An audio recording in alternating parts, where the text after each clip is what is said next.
Hey guys, welcome back to the channel. This is story about what if Sarutobi treats Naruto as his son part 1. Before I start, please do support for more amazing content and comments. For part 2, do consider to subscribe my channel and share my video to your friends and check out the description as well. Let's start the video. So it's settled, Hashirama Senju said calmly while signing his name across the bottom of the scroll. The shine in his eyes almost seemed to forcefully calm the people around him. As the leader of the Senju clan, I ask that you, Madara Uchiha, please sign this treaty and bring peace and strength to our clans. Madara's eyes blazed as he glared at the man. After everything he had been through, even his own people turned to Hashirama's side, leaving him to stand alone. You have a way of turning even a loyal dog against his master, Hashirama. You know as well as I that the Uchiha and Senju are like oil and water, they'll never mix, even with your strange ability to change people. Madara, understand this isn't just for our people, it's for the whole world to learn from our example. There's no more bloodshed needed when peace can be achieved finally. Why fight when we can grow stronger to protect the both of our clans? Right now I am protecting my clan, Madara yelled. All eyes were now on him as he stood across from the Senju leader. Everything I've done was for my people, everything my brother sacrificed was for our people, and look at them.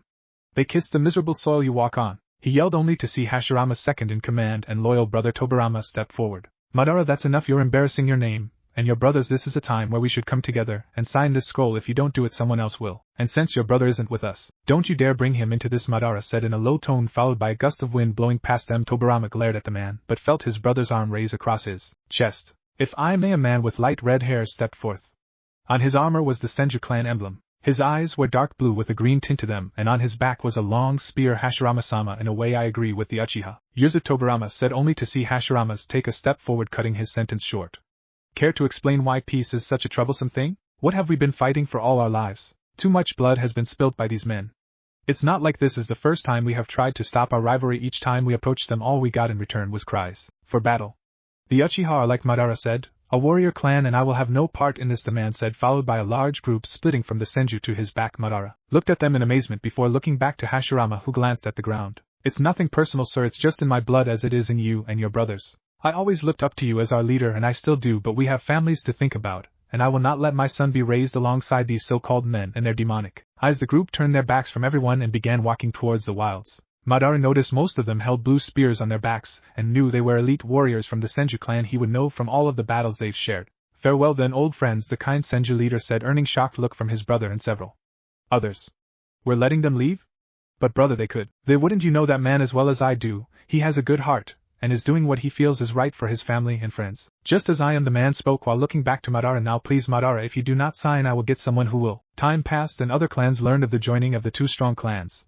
And like Hashirama predicted, they too began to come together. But no, he would take things to another level. He spoke of creating the first hidden village. Konohagakure no Sato, the Senju and Uchiha both have one thing that drives them, that, my friends, is the will of fire. Hashirama called out to the people, who all continued to love him except for Madara, whose temper only continued to grow. But the day the village chose their first leader, their Hokage, was the day everything Madara thought he had was lost. Madara's followers soon fell prey to the Hokage's words and one by one walked away from the fallen Uchiha leader. So you'll all leave? What about our clan? We deserve to be the leaders of this village, not them, he screamed as they slowly left him. If only he was like Hashirama with his words, but he wasn't. We're warriors, my brother was a warrior, we deserve power, we deserve honor. You're power hungry, Madara, one of the men said before walking out. How could this have happened to him? He and his clan had it all. He was the most powerful. No, Madara growled, I am the most powerful, I'll take the seat as Hokage if I have to. And he tried, but failed. Even with his ability to control the tailed beasts, even with the power of the nine-tailed fox, he had lost, and the world thought him to be dead, but he wasn't.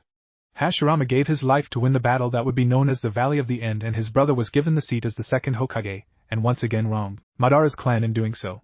The second Hokage gave the Uchiha the noble duty of being Konoha's elite police force, but Madara knew the secret behind that. They were keeping tabs on the clan. The Uchiha were turned from honorable warriors to powerless dogs with no political power. The council controlled their every move. Even with the clan heads in the council, the Uchiha still had no power. In the condition the Senju leader had left Madara in, he couldn't stand against his brother, so he fled to the east, where he learned more of what Hashirama had been doing. He gave a tailed beast to each village as a peace offering or an act of good faith. The current village Madara walked through was known to have the three-tails beast within it, and it was sealed into a young boy named Yura. Madara felt a chill run up his spine as he smiled to himself.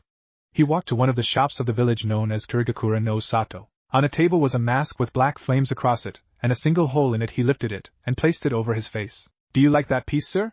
The shopkeeper asked, earning a nod from Madara. It's one of the old hunter masks from the wars. Those warriors in particular were known to be devious in nature but very intelligent. Their tactical advantages in battle were one of a kind. Is that so? Madara asked before pausing. How much is it?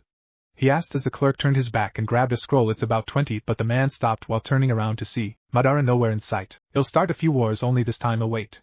Hashirama wanted peace, but I won't allow it. It will corrupt the East and spread through the world, bringing forth the second great ninja war, but first I need an army. It took many years for Madara's plan to come into play, but after waiting so many years he finally managed to get into the Kiri stronghold and take the position as Mizukage. And he did it with good timing. He had intelligence on the second Hokage and his team on a mission near his territory. If he couldn't end the man's life, his new force of hunter shinobi would be more than enough to handle them all. Little did he know the man would give his life and name one of the Sarutobi clan as the third Hokage. Restart here. Today was the day Madara would meet with his council members. The man was dressed in the Kage robes and hat that shadowed his face, showing only his long raven hair hanging over his shoulders. The room was large and meant for royalty. He could tell to the left of the room the main branches of the village sat together, and on the right there seemed to be a few civilians.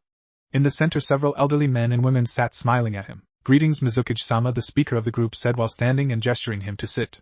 He said nothing and took his chair. He was interested in hearing why he was there, and what he would learn as the Mizukage. He already knew a great deal about the village and how it was run, but there were small details he couldn't figure out, like where they got the extra funding and some of their missions. We have called you here today to tell you all the secrets of our village so that you may be prepared for whatever is in our future, he said, only to hear another voice overpower his own. Please, can we hurry this along? We swordsmen don't have all day. A man with long black hair said, only to see the Mizukage's head turn in the voice's direction. There sat 4 men sitting together and glaring back at the Mizukage. They, unlike the others, weren't as welcoming to their new mysterious leader. I'm catching a few unwanted vibe from your little group. May I ask your names? Madara asked, only to see the long-haired man smirk. At his back 2 blades crossed his back. My name is Raiga Kurosaki of the 7 Swordsmen of the Mist, he said, only to feel a hand grip his shoulder tightly and pull him back down into his seat. He looked back to the man at his right only to let out a sigh and nod back at him. He stood towering over the group and looked over to their new leader. I apologize for my comrade's loud-mouthed Mizukage-sama. He is a lover of battle, and we could be on missions at the moment, which seems to be getting to him, the man explained, earning a nod from Madara. I am Kisame Hashigaki, also known as the monster of the hidden mist. Madara now got a good look at the man. His skin was blue and his facial features were like a shark's. To my right is Mangetsu Hozuki, and this is Kisame, was interrupted by a tall man wielding a blade taller than himself. He stood and began walking to the door with his back turned to the Mizukage and council. Zabuza, Kisame said in a mellow tone, only to see him hold his hand up. I don't trust him. We know nothing about him, so don't expect me to put my neck out for some nobody. Madara felt his mouth curve as he looked at Zabuza walk away. He knew all about the skilled boy. Your name is Zabuza Momochi, also known as the demon hidden in the bloody mist. You reached Umbu at age 16 before being placed in your rank right now. People call you a prodigy among your class mainly because you killed all 100 of your classmates, thus ending our village's traditional graduating ritual. How does it feel to be 17 years old and the youngest man among the swordsmen of Kiri? Madara paused as Zabuza stopped and glanced back at the man. Does it frustrate you, Zabuza-kun? That I know everything about you, and yet you know nothing about me? Madara continued, only to see the man walk through the door, letting it close behind him. Kisame seemed to be smiling at the Mizukage as he turned back around in his seat. He liked him unlike the last Mizukage who everyone seemed to love. He was too weak. So is there something you were supposed to tell me about? Madara asked the speaker of the council, who nodded. Kisame took his seat while glaring at Raiga to keep his mouth shut. The world is unknown about many things. Our village holds secret mainly because only we know this land and can move through its mist freely, as well as its whirlpools. The man paused, surprised that there was no response from the man. Have you ever noticed anything strange about our village? The funding we get, the missions that are sent to use? I've actually thought into that a bit, but I always draw a blank. Care to fill me in? Madara asked calmly, even though the man was starting to annoy him. Madara watched as 2 men walked in holding a large scroll with 2 names. Kirigakura and Yuzugakura. This is the scroll signed a few years after the villages were formed. The first Mizukage came across another clan of shinobi who had a village just as magnificent as our own. They said they would remain hidden from the world but didn't want any territorial trouble with Kiri, so they asked that there be a treaty signed between the two. We kept each other safe over the years and even traded missions, and a few shinobi joined our ranks, the man said, only to see Madara stand and begin to walk towards the man. He opened the scroll quickly and began reading over the names. It can't be, he thought before looking back to the elderly man. What is their weapon of choice? He said, a bit aggravated. The old man babbled a bit before answering. I believe they trained in both blade and spear, sir, but why does that matter? Because you've allied our village with Konoha spies. How foolish, Madara mumbled, already having thought of a way to destroy this treaty. He didn't care if he ripped new army in half. He would not lend any aid to a Senju village. But how would you know something like that, my lord? He asked, only to see Kisame stand while smiling. Why would you question our Mizukage on something so serious? But these people have been nothing but kind to use over the years, the speaker argued along with most of the civilian council. He speaks the truth, Kisame. I'm a bit shocked that you would side with this man, Mangetsu said while standing along with Raiga. I love battle, but to go against people that have helped use for so long would be disrespectful. They're a sister to our village, it makes them our family, Raiga said swiftly. Zabuza would agree as well with the others. What does that matter, Madara said while glaring at the two men. This is our village, and we shared our secrets with Konoha spies. Those spear-wielding men are related to the first and second Hokage, if I'm right about this. We could be in danger of attack. This is ridiculous, the speaker of the council said, only to feel Madara's hand stretch out and grip his neck. He slowly pulled him from the floor while glaring up at him from the shadows. The hat set over his face. You are foolish, old man. Your last leader was weak, and I refuse to be such a thing, and I refuse to have someone like you speak for the people and this council. A loud snap filled the room as his neck broke, leaving his limp body. Handing from Madara's hand, the Uchiha dropped the man's limp body to the ground and looked down to the scroll. He held it up in its hand and let out a small burning breath to catch flame to the treaty. We will not be fooled by Konoha. They wanted us to think we were strong and safe, but in truth we are weaker than we have ever been. Push any merchants of this Uzumaki clan out of my village. If they fight back, kill them. And history tells itself. Madara's reign over Kiri is one to be remembered. The clans around Kiri felt that they were in danger and began to flee to Uzugakura, along with the swordsmen of the mist, except for Kisame, who stayed loyal to the Mizukage. Kiri was split into two factions, those loyal to the swordsmen and those loyal to the Mizukage. The Uzumaki joined sides with the swordsmen and their army and prepared for battle, only to get word of the Mizukage's ace in the hole. Boy, Madara said while looking down at the young man before him. He removed his hat, revealing closed eyes. As he crouched down, suddenly his eyes shot open and he glared into his eyes. Yugura's felt his body tense as sweat dripped from his chin. You will go and destroy every last person in the village. Use your powers like I have told you before and destroy them. Chakra began to encase the boy's body before Madara shut his eyes and placed the hat back over his head. Now go. What? Zabuza yelled while standing up in the room. A massager had run into the Uzukage's meeting room and handed him a letter. What is it, Zabuza? Mangetsu asked, only to see the man hand him the paper. He read over it only to let out a sigh. The Mizukage is getting desperate. He sent his entire army our way, and it's being led by Yugura. The Uzukage remained silent while listening to the men talk. What will we do? We should be able to push them back, but lately Yugura has been more powerful for some reason. As if something was controlling his beast. You may be right about that, but what are we going to do? If we stand and fight, our forces will take a great hit. We might not be able to make our move, Raiga said, only to see the Uzukage stand. You and your men will go around their forces with a few of our sailors. We will evacuate our villagers to the western shores where they will stay until it is safe. Me and my men will stand and fight while you force your way into the heart of Kiri and rid the world of the Mizukage. This is what must be done, they said, only to see all six of the swordsmen look up at the orange-haired man. He looked to the door to see his young son ready for battle, and behind him his son's lovely wife stood alongside his granddaughter Kushina. Daddy's going to stay with Grandpa? But I want to stay too, she said, only to see both the men smile over at her young Kushina. You're a strong young girl, but I need to make sure our people are safe. You'll go to shore with your mother and let me and Grandpa fight. Are you sure about this? Zabuza asked, earning a nod from the older man. Me and my people at one time have stood against the Uchiha in battle. Your Mizukage knows that, and he knows our origin, which frightens me a bit, but we will stand and fight nonetheless. You and your men must not fail, or our lives will be lost for nothing. The younger orange-haired man looked over to Kushina, who was walking away with his lovely orange-haired wife. They looked so much alike. We won't fail, Mangetsu said while popping his neck, and Kisame-sensei is mine. Kushina could see the flames through the mist along with loud beast-like shouts coming from the village. She let out a small cry while thinking of her father, and turned to see her mother smiling and holding her arms down at her. It's all right, child, she said softly. We are strong people. When I was younger, my mother told stories of a man whose people were a rivalry in blood to us. One day she heard him say his people were a warrior clan, and we were not. He was right and wrong when he said that. We are lovers, my dear, not fighters, but when it comes to what we love, we will fight for it no matter what the chances are, she said, earning a smirk from Kushina. Like Daddy and Grandpa are?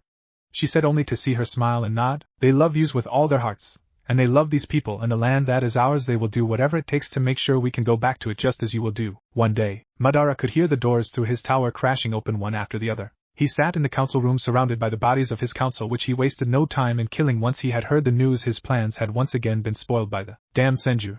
But he wouldn't die. My lord, Kisame said, walking from the shadows covered in blood that didn't belong to him. His blade was unwrapped, which was a surprise to the Uchiha. Kisame, why are you still here? You should be fleeing and hiding out for a while, he said calmly. I ran into Mangetsu. He wasn't as understanding as I hoped he would be. Sir Jetsu won't be too pleased about it, Kisame said before walking away. Awaits for you to call for me. Until then, farewell. With that, Kisame vanished into the shadows in time to avoid the doors crashing open. Standing in the door were the swordsmen with many of their followers at their back. Zabuza was the first to charge towards the Mizukage, who didn't seem to move. He pulled one of his smaller katanas out and sliced at the man, only to see him move suddenly, but it was a foolish move. Several blades pierced his back as he fell to his knees. The men pulled their blades back. His hate fell from his head as he looked up to Zabuza and caught his eyes. Zabuza swung his blade down on the man, killing the man in front of everyone. The room roared with the cheers of the men as Zabuza kicked his body away and signaled a group of hunters to take his body away and destroy it. It was done and Kiri was once again in need of a leader. By the time the swordsman returned to the hidden whirlpool, it was in flames. The villagers still waited at the shores, but what Zabuza and the others found was shocking. The Mizukage lay bleeding in the lap of his son, who sat panting with the sleeping body of Yura at his side. The boy passed out when we battled, which I'm thankful for, but my father and many of our shinobi are dead. I sent the survivors to get the villagers and make sure they're safe. We'll be relocating after this, he said, earning a nod from one of the swordsmen. I'm sorry for your loss, Uzumaki, Zabuza said, earning a nod from the man. Very well, we will take him with you, the swordsman said while lifting the younger boy from the ground. We are having to pull together a new council. The Mizukage killed them all. Even the clan heads are dead, which shocks you all. They were not in any way pushovers. What of the Mizukage's body? The Mizukage asked. Destroyed. I let the hunters take him. He's on his way to hell right about now, Zabuza said while turning away. We're keeping what happened here to ourselves. The world will never know of your existence. The Kage nodded while standing with the help of his spear. Agreed, and your people will not be seeing use for a very long time. When Yura finally awoke, his head was cleared of the strange control that had held him. The new council chooses him to be their next Kage, and he accepts it, but despite all they had been through, it didn't end. Yura, after building a hate for the Sharingan, began to hate all bloodlines outside of his village, and thus the age of the blood purging began. The swordsmen disbanded and went their separate ways, and the Uzumaki family was never known or heard of since then. Time passed and the next great ninja war was started. Zabuza met young Haku and takes him in under his wing to use him as the ultimate shinobi tool, after which he tries to rid the world once again of a Mizukage, but failed and vanishes from the world with Haku. In Konoha, a name raises throughout the ranks along with the three legendary Sannin. His name was Minato Namikaze, and he alone was one of the deciding factors of the ending of the war, and was now the youngest Hokage in history, taking the place of Sarutobi as the Yondaime Hokage. But in his world was a secret more precious than any scroll in Konoha. Her name was Kushina, and she was with child. Slowing things down a bit. The three bent with each breath taken by the crimson beast as it slowly stomped over the forest. Its eyes burned with uncontrollable rage, and its mouth dripped with saliva as it looked in the distance. Konoha, the beast thought to itself before taking another step, he would be there in one day. Sensei, a tall blonde man, said softly while knocking on the door of his master's home in Konoha. He glanced back, smiling at the beautiful woman at his side. Her belly was round and seemed like it would burst at any time. She smiled at him and looked to the book in his hand. You think he'll be exited, Minato-kun? She asked, earning a wide smile from the man, a smile that made her skin tingle. I'm not sure, but knowing him, he'll have something perverted to say about it, Minato said before taking her hand in his and holding it tightly. He'll most likely pick on me for being so fat, she said, earning a sigh from the man as he knocked again. Kushina-chan. You're not fat, you're amazing and beautiful, he said, still smiling. I only hope our boy's going to be so lucky and find someone like his dad. We can only hope. A voice came from the other side of the door before it slid open, revealing the pure white hair, and the short red marks sliding underneath his eyes. How long have you been there?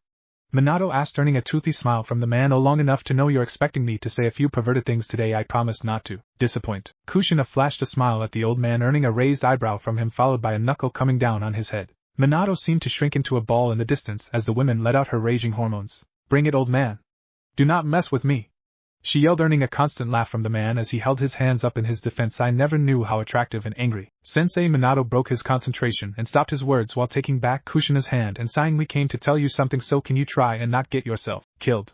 The last thing we need is Kushina going to get Tsunade. Jiraiya felt his blood go cold while picturing Tsunade's fists flying around. Well, come in then, kiddo, get some tea. Minato sat at the table as Kushina stood looking out the slide open door at the beautiful garden. Being a sage helps knowing what nature wants. I once told Minato that using natural chakra was more than just getting the strength of it, but knowing it, understanding it, Jiraiya said while walking towards them with a plate of cups. Kushina smiled and nodded before taking a cup and smelling the warm liquid. Her eyes closed as the aroma of the fresh air and the steam of the tea filled her thoughts. You always make a good brew, don't you? She asked, earning a nod from the man. He took a seat across from Minato and got comfortable before taking a drink. So kid, what's this all about? I know you didn't come here for my tea and good looks, even though I was going to come see you after I rested up. I just got back after all. Jiraiya paused while thinking of the three young shinobi he had trained before looking back up to Minato. So spill it, the older man said, only to see Minato smile over at him and raise the book in his hand. Tales of a Gutsy Ninja, Minato said softly before pausing, earning a blank look from his teacher. After you sent me a copy of your book, I couldn't stop reading it until it was done, and after I finished it, me and Kushina both came to a conclusion. Minato paused while opening the book to the last page where a word was underlined and slided across the table. Jiraiya lifted it up and read what was underlined before looking back up at the man, only to see Kushina standing by his side holding her belly. Naruto? Jiraiya said, earning a nod from Minato. That's right, sensei, we've decided to name him after your character. When he's born, his name will be Naruto Namikaze. Jiraiya's eyes went round with shock as they smiled over at him. Hey, are you sure? I mean, really? Jiraiya said in a mumble before looking back down at the book. When I was writing this book, I had put you in the place of the main character. Minato remained looking at his sensei as he spoke.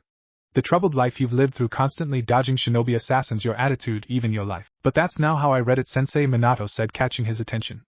Jiraiya looked up at his blue eyes and could see the happiness in them. I picture a man with the pride you have, the determination I have, and the attitude and heart of Kushina. I pictured Naruto Namikaze. Fire temple, we've got to alarm Konoha. A monk yelled while dodging a huge hunk of stone falling from the sky along with huge trees and flames. In his hand was a scroll with the head monk seal wrapped around it. It would go directly to the Hokage. The monk came to a sliding stop at the massager Hawk's room and looked to see all but one had flown out through a huge hole in the wall. The monk stumbled at first as the ground shook again, followed by a bone-shacking roar filling the air. He leaned against the wall before placing the scroll in the Hawk's bag and lifting it from his arm. Go to Konoha. Get the massage to the Hokage. They must be warned. And with that the hawk opened its wings and flew from the hole in the wall. The monk fell to his knees before wincing in pain and looking to his stomach to see a shard of sharp wood sticking in it. He hadn't even noticed it. At least they'll know the Kyuubi's coming. Minato sighed while sitting in his office. Dealing with Jiraiya was easy when it was just he and him alone, but put a pregnant Kushina in the mix, and it made it worse than having Tsunade, especially when she had her spear in arm's reach. He quickly created a few clones and watched them do the paperwork while he sat at the window and looked over the village. In the distance he noticed a bird flying pretty fast for its small size, and then he saw the bracelet on its leg and raised an eyebrow. He was expecting it to turn and head to a scouting tower, but it headed towards the mansion. He opened the window and held his arm out for the bird to land. He quickly pulled the scroll from its pack and noticed the seal on it, a blood seal, he thought before biting his thumb and smearing it across the seal. In a puff of smoke it opened. He sent a clone to get Jiraiya as an Umbu appeared from the shadows. Sir, is everything alright? He asked, only to see Minato reading down the scroll. He noticed blood on it, and cursed silently before reaching the end and plopping down in his seat. This is impossible, Minato mumbled to himself while looking down at the finally few words. What could cause such a force to? Sir, the Umbu captain yelled, catching his attention. He looked up to see Kakashi standing before him. What's wrong? Call back all the shinobi, everyone last on, and get them to the village now and start evacuations, he yelled, only to see Jiraiya and Sarutobi walk in. Hearing him shout, what's going on?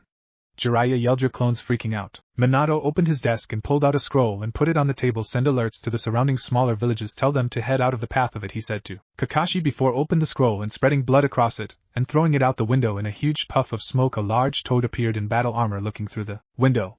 Jiraiya gawked for a moment as he listened. You called? The toad asked. I need every boss summons to be ready if I call for them. Can you do that for me?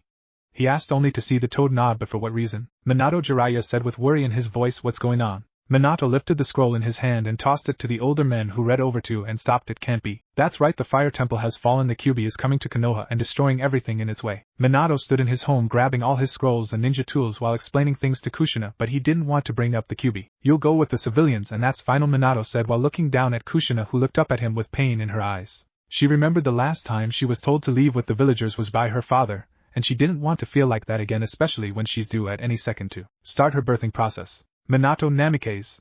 Kushina screamed, interrupting him and gripping his shirt, puller his face close to his. I'm stressed. I'm having a hot flash.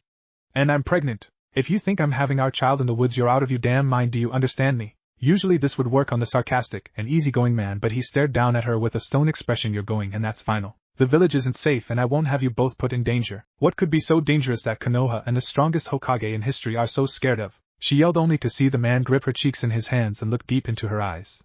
Their usual shine was clouded with his tactical mind trying to work out a plan. Baby, he said softly as his expression went blank.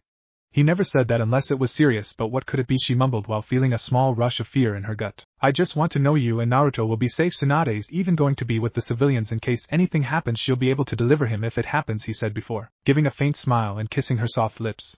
She broke the kiss while feeling the fearsome spike of pain in her gut, and looked down only to feel water running down her leg. Minato felt hands tighten around his arms and looked down only to share the same expression. You've got to be kidding me, he mumbled while helping hold Kushina up. He's coming, she said with a soft smile. Minato, it's time. No, it's not. We've got to get you out of the village, he yelled before pulling her into his arms like a bride and ran out the door. What do you mean?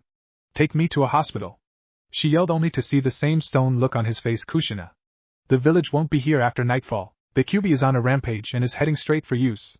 It already hit the fire temple and destroyed it this morning. Jiraiya stood ready in the office only to see the door kick open, revealing Minato holding Kushina in his arms as she let out a shout of pain. She was gripping his shirt tightly, and her jaw was flexed as her shouts seethed through her clenched teeth. What's going on?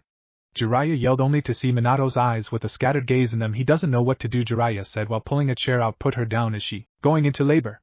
Jiraiya asked only to see him nod while putting her down. Jiraiya stayed calm while taking her hand and gripping it tightly. Take deep breaths, Kushina, he said as she nodded her head and fought back tears. Jiraiya said as a man appeared from the shadows. Yes, Jiraiya-sama. Get Tsunade here this second and tell Shizen to have a hospital room ready for a delivery, he ordered, followed by the man nodding and vanishing from the room. Minato's eyes fluttered as he looked at Jiraiya, but was answered with another glare from Jiraiya before he looked down to her. It would be foolish to deliver the baby in the wild. Hopefully she has it before the Kyuubi arrives. We have the Uchiha preparing along with the Umbu. Our genin teams being placed in teams of 6 commanded by one Jounin, Jiraiya said as Minato passed back and forth, still trying to think of a solution. There is no other way, I can see it in your eyes, kiddo, but you've got to calm down.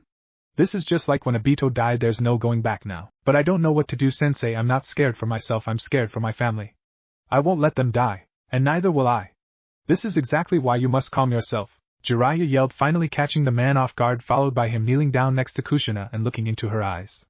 They were filled with tears and fear. Everything's going to be alright, he said while smiling at her. But what if? No, Minato said calmly, you and our son will be fine, I promise. And you know how I am with promises, he said, earning a smile from the women as she nodded. I trust you, but please be careful. At that time the door flew open, revealing Tsunade and Sarutobi. Get her to the hospital now. Sarutobi sat in the hall with Jiraiya, who seemed to thinking of something that wasn't too pleasant. What's on your mind, he asked, only to feel the building shaking a bit, but Jiraiya didn't even move. I think Jiraiya paused while it shook again. Only this time the screams of a newborn filled the halls. I know what Minato's was considering when he was having scattered thoughts, sensei. Sarutobi stood in his battle armor before looking down at Jiraiya, as do I, but we won't let that happen. If it comes to that, it should be you or I who does it. Jiraiya remembered the look in his eyes and stood seeing him step from the room holding a crying blonde baby covered in a cloth. His face was lit with tears and a smile as he looked down at the child. Jiraiya's expression grew softer and softer as he looked at the child. Naruto, he said to himself. He looks just like me, Minato said, laughing a bit. It's my boy. That it is, my kiddo, that it is, Jiraiya said, placing a hand on his arm. Let Kushina take care of him, now we have to deal with the Kyuubi. Jiraiya put his arm around Minato and walked him slowly into the room where Kushina sat smiling at the group. He's beautiful, she said while looking to Minato, who was crying. He's your son, our baby boy, Naruto. Sarutobi turned his back on them and walked into the hall. Tears flowing from his eyes. He had a bad feeling about this all. Watch over him, he'll be back when it's all over. Tsunade, you should take them up to the civilian shelter. The Kyuubi got here sooner than we expected, and I'm sure the Umbu are already having trouble with him. They'll fall back to the Uchiha soon. She nodded before looking up at Jiraiya, who nodded at her. Be careful, will you? You know how I hate blood. I know, Jiraiya said while smiling. Just take care of them. She nodded while Jiraiya walked from the room. Minato leaned down and kissed Naruto's head as he cried out, and then Kushina's lips. I love you, he said softly. I love you too, please be careful. Jiraiya stood alongside his sensei and student on the wall of Konoha lined with Uchiha. As they quickly made several hand signs, the Kyuubi slowly made his way towards them. Let's do this, boys, Sarutobi yelled while biting his thumb along with Minato and Jiraiya summoning jutsu. They yelled, followed by smoke covering the village. As it cleared, it showed 3 great toads dressed for battle except for the toad Minato stood on. Where's your armor at, Gamma? He yelled, only to hear the toad grunt. I don't need it, kid. In a fight with the Kyuubi, if we take a hit we might as well be done for, even with the armor. This way you'll be faster. Oh great, you guys actually listen to this nut. He yelled to the other toads, who simply shrugged and drew their blades. Thank you for the toad, Jiraiya, Sarutobi yelled while standing atop the summoned beast. At his side was a large monkey dressed in battle armor. No problem, sensei, make sure you obey his ever command, understood? The toad sage asked, earning a nod from the toad. Minato looked back at the Uchiha, who seemed to be done with their hand signs. Uchiha ready. On my mark, release Kanton Jutsu's toads ready. Oil. Sarutobi-sama, mind giving use a little dragon's breath with it? No problem. They'll even have our friend here help you add a little wind to the mixture, he said while nodding his head towards his beast summons, who simple smirked. The Kyuubi glared at them while growling, only to see the toads' mouths grow full of something now. Minato screamed as the bosses hit their guts, sending oil flying through the air towards the Kyuubi. Sarutobi made several hand signs before slamming his hands together. The ground in front of them began to rise like a second wall. He then threw several more blinding hand signs together before making several more. He took a deep breath while closing his eyes and then opened them while releasing his breath. The night seemed to light as his flames touched the oil. Wind! Minato yelled while holding his hands out with a loud shout. A gust shot from his hands wrapping around the flames. Uchiha now. Several screamed, filled the air. Kanton it screamed, fireball jutsu. The flames shot out like missions towards the crimson beast, followed by liquid fire falling onto the beast like a tidal wave. Smoke filled the air as the Kyuubi allowed the flames to hit him. The heat filling the air was enough to black out the image of what happened to the fox. All they could do was wait. The Kyuubi is a fire creature, Minato said in his mind. Damn. It's got to work. The steam began to clear, only to reveal the Kyuubi's massive tails lashing out at the flames, almost putting them out completely, leaving only to burning oil. Damn it, Jiraiya cursed, only to see Minato fall into a sitting position on Gamma's head. What is it, boy? Sarutobi yelled, only to see that he was actually smile. He looked up to Jiraiya with a different look in his eyes, a clear look like he knew what had to be done. Truly, Sensei Naruto is the only way, he said, getting a shocked look from both Sarutobi and Jiraiya. I'll seal his ing inside of Naruto, but Sensei, I'll need your help with the second part. One need a toad key. Minato paused. Will seal his yang in it. No! It will kill you! Let one of you do it! Sarutobi yelled only to see Minato shaking his head. No, I'm the only one who can get close enough to him. Even in your sage mode, Sensei Kyuubi would crush you and Sarutobi-sama. Let's face it, you've gotten old, Minato said, shining a small sad smile. Then seal it inside of one of yous. Not your newborn. Jiraiya yelled only to see him shake his head. You know I can't do that, Sensei. His yang will need to adapt to a chakra network Naruto's hasn't yet developed, so it will bend to the Kyuubi's, making a perfect container for it. He will be a hero, Minato said softly while looking down to Gamma. Please, old friend, hold him off until I return. You've got it, kiddo, but you better hurry, we can't hold out for long, Gamma said as Minato, Jiraiya and Sarutobi jumped from their heads. Sarutobi, there's a cave to the east, get it set with all the right seals, that's where we will place Naruto, Minato said, followed by the old man nodding. And make sure they make him a hero, make sure everyone knows what has happened today. My boy isn't a monster, he's the monster's jailer. Without him we would be dead. Sarutobi nodded again before vanishing, leaving his summon among the toads to help fight. You're sure about this? Jiraiya asked while looking to the Uchiha who had drawn their katanas. It's the only way now, Minato paused. Uchiha. Hold him until I return. Try to push him to the east side of the village. That is where I will be ready to take him down. Understood. Yes, sir. They screamed while jumping into the trees with a loud battle cry. And history tells itself. Minato takes his child after saying his goodbyes to his lovely wife, and uses his Hiraishin no Jutsu to get close to the Kyuubi and seal his soul away inside of Naruto, but as the beast fell he crashed onto the cave holding Naruto before his body vanished and crushed it with its huge mass. For 3 days they looked through the rubble for a body of the boy, and on the third day Kushina had given up after seeing her love give his life, and now losing her child fled Konoha, returning from which she came without telling anyone. The next day came to pass and Jiraiya still sat among the rubble exhausted but refusing to stop the search. The sun had just peeked over the horizon, and finally he noticed a crimson glow below his feet. In a panic he dug through it, prayed to Kami to have mercy on the child, and Kami heard him. Jiraiya lifted the boy into his arms. He had a hard crimson churka shell around his body and a seal on his gut that burned with chakra. The baby was sleeping soundly in the orb as Jiraiya held it. You're alive, Naruto, he said, followed by the orb cracking and vanishing in his hands. Naruto, he said again, a tear falling from his eyes. Minato, damn it, kid, he said while crying, and hold the child. No, what do I do? We raise him. A voice came from behind to show Sarutobi standing over the crying man. Naruto Uzumaki will be his name, and he will be the hero of Konoha, or so they thought. Even with all the promises Minato had Sarutobi make, the hearts of humans are easily corrupted, especially when there's blood to atone for. He tried his best to get the people to see Naruto as a hero, but they believed what they wanted, and all they wanted to do was hate the young boy. Sarutobi was able to protect Naruto as a baby along with the help of Kurenai, Kakashi and Jiraiya when he stopped by the village from his travels. Tsunade had left the village along with Shizen and hasn't been heard from since, but ever since Naruto turned 5 and began wanting to play with the other children of the villages, the adults became the children. Naruto walked through the Kage's mansion with his usual smile. On his cheek was a bandage from a few healing scratches. The women of the mansion found it to be cute on the child, especially with his smile. He wasn't sure what the older girls were talking about when they would say he looked familiar, but he didn't really care. Today was supposed to be an important day for him. Sarutobi had told him to meet him in his office by noon for a surprise, but he couldn't wait. Naruto hated surprises. Naruto approached the office door only to see it open and reveal Itachi standing in his Anbu outfit. Hey Itachi! Naruto yelled, earning a half-hearted smile from the Uchiha, as he bent down placing a hand in the blonde's hair. Off to another mission? He asked in his childish voice.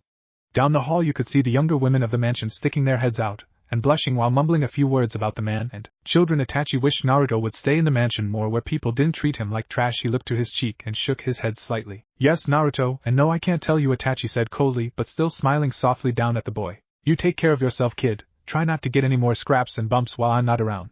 Kakashi's out on a mission too, so he won't be able to watch your back either. I don't need your guys to watch my back. He'll show you one day he'll be really strong just like you and the old man. Believe it, Naruto yelled, earning a strange reaction from the man. He stood slowly holding a sad smile on his face. Let's hope you grow out of that little saying now, Naruto-kun. Goodbye for now. And with that Itachi walked past the blonde, allowing his bangs to hang over his eyes. Farewell, Konoha. Naruto walked into Sarutobi's office to see his head placed down on the palms of his hands over his desk. He was staring down at a scroll with a glare in his eyes that Naruto wasn't sure he liked. Damn you, Danzo, he mumbled to himself, only to hear Naruto at the door. Old man? Naruto said calmly. What's wrong? Naruto's voice was like a soothing instrument. Even though at times he was annoying, the Hokage didn't mind. He reminded him of his father, especially when he smiled. Nothing, kiddo, come in and take a seat. I've got a surprise for you, he said while rolling the scroll up and placing it in his desk. Naruto didn't waste any time. He ran and jumped in the chair while holding his feet and letting out a few chuckles or childish giggles of excitement. What is it? Come on, you know I hate surprises, he yelled, followed by the man smiling and nodding.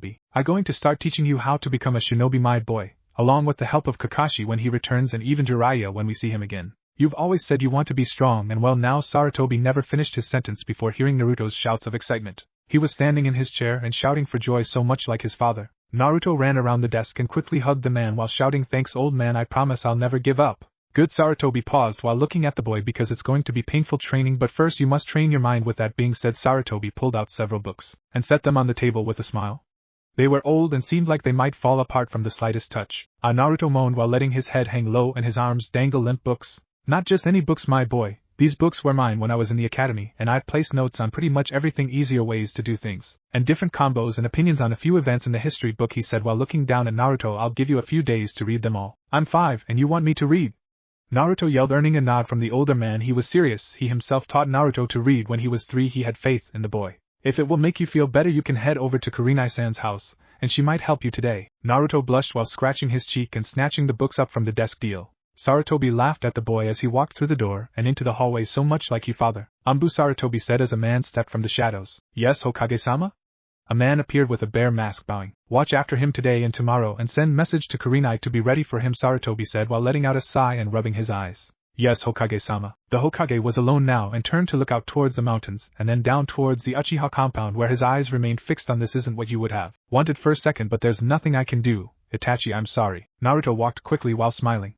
He loved visiting the crimson-eyed women, mostly because she was always so kind to him and simple beautiful. Even as a child he knew that much. Jiraiya would always say weird things around her and get hit, which made him laugh while thinking of the pervy sage getting beaten by the beauty, but his laughing was drawn short as he noticed a small group ahead of him slightly glaring at him. Naruto stopped in the road and looked left and right to try to go around them, but her house was right beyond them. "I've got to go through them." "Where are you going?" one of the old teens said while standing in his way. Naruto looked up at him with a blank face, not knowing what to say. The older boy and his group of friends. In the shadows the Sarutobi sat and prepared to step in but felt his fist close tightly. "Demon," he mumbled before inching back into the darkness where he would sit and watch. "I need pass you guys please," Naruto said while smiling and holding a hand up to scratch his head. "I've got to go study with," but he never finished. Naruto watched the boy's hand fly down and knocked the books from his grip, sending them to the dirt. "Hey!" Naruto yelled and tried to dive for the books but felt someone behind him pulling him into a headlock. The oldest of the group bent down and lifted up a book. "Chakra Control Basics? What, brat, you want to become a shinobi? What a joke. My parents always said you were trash. What makes you think this village needs a trashy shinobi like you?" The boy grabbed the cover of the book with both hands and began ripping it from the spine before throwing it on the ground. "Those are the Hokages." "Stop it!" Naruto yelled, only to see the boy laugh. "The Hokages? Why would he give you anything?" The boy raised his foot and prepared to stomp on the books, only to see Naruto break free from the older boy holding him and throw himself over the books. At first his foot flinched, but he only smirked before following through with his kick. Naruto felt his foot among the other boy's feet coming down on his head and back, even a few kicks to his ribs, but he never moved and never screamed. "What's going on?"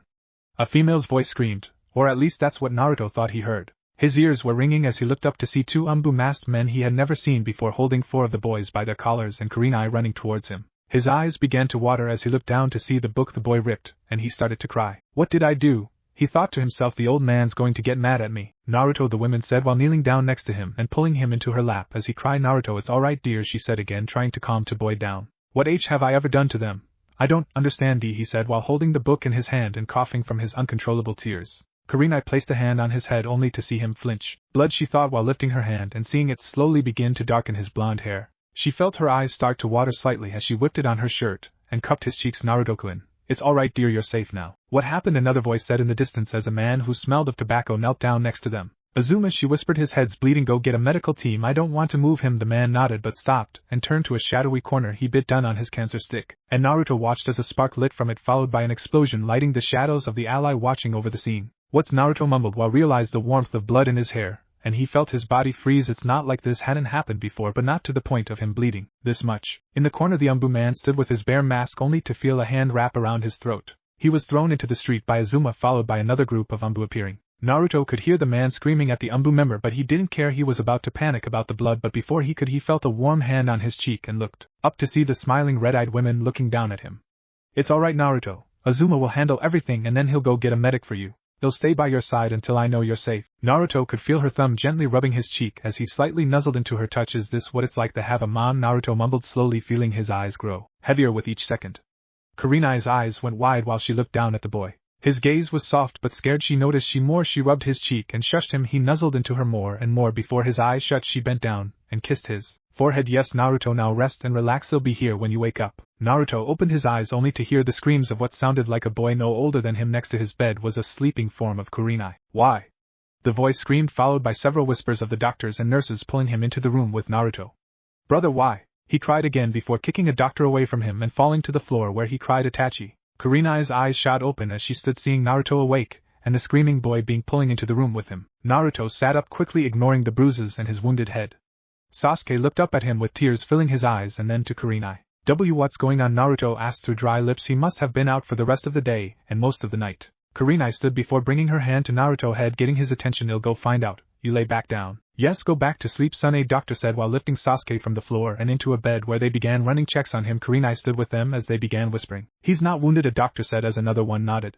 Suddenly Sasuke began to cry again while gripping his blanket. His teeth were shut together tightly as one of the doctors grabbed a needle only to hear a man at the door. Don't it, said Naruto knew his voice. It was the old man.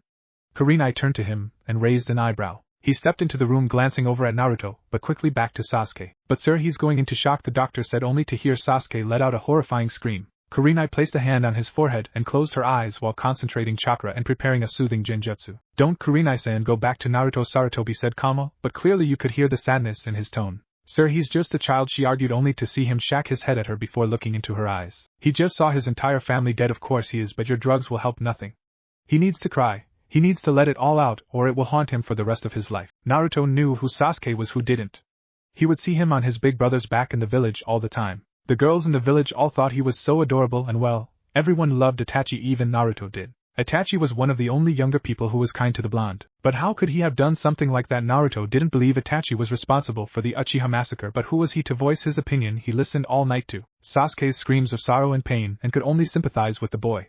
What did I do to deserve this? He said a few times, but mostly was why. Naruto wasn't old enough to know what fate or anything like that was, but he knew enough to ask why things like this had to happen. Why couldn't people just have happiness? Why couldn't people just be stronger? A few days passed and Naruto sat in the home of Kurenai in her spare room reading over the third book of the old man's. Affinity Elements was the title, and it was one of the longer ones. He had already read through Genjutsu, Kenjutsu, Taijutsu, and Ninjutsu by himself, but Kurenai had told him he had to know what chakra control and elemental affinities were before he could understand Genjutsu and Ninjutsu. Well, what do I need to do to learn Kenjutsu?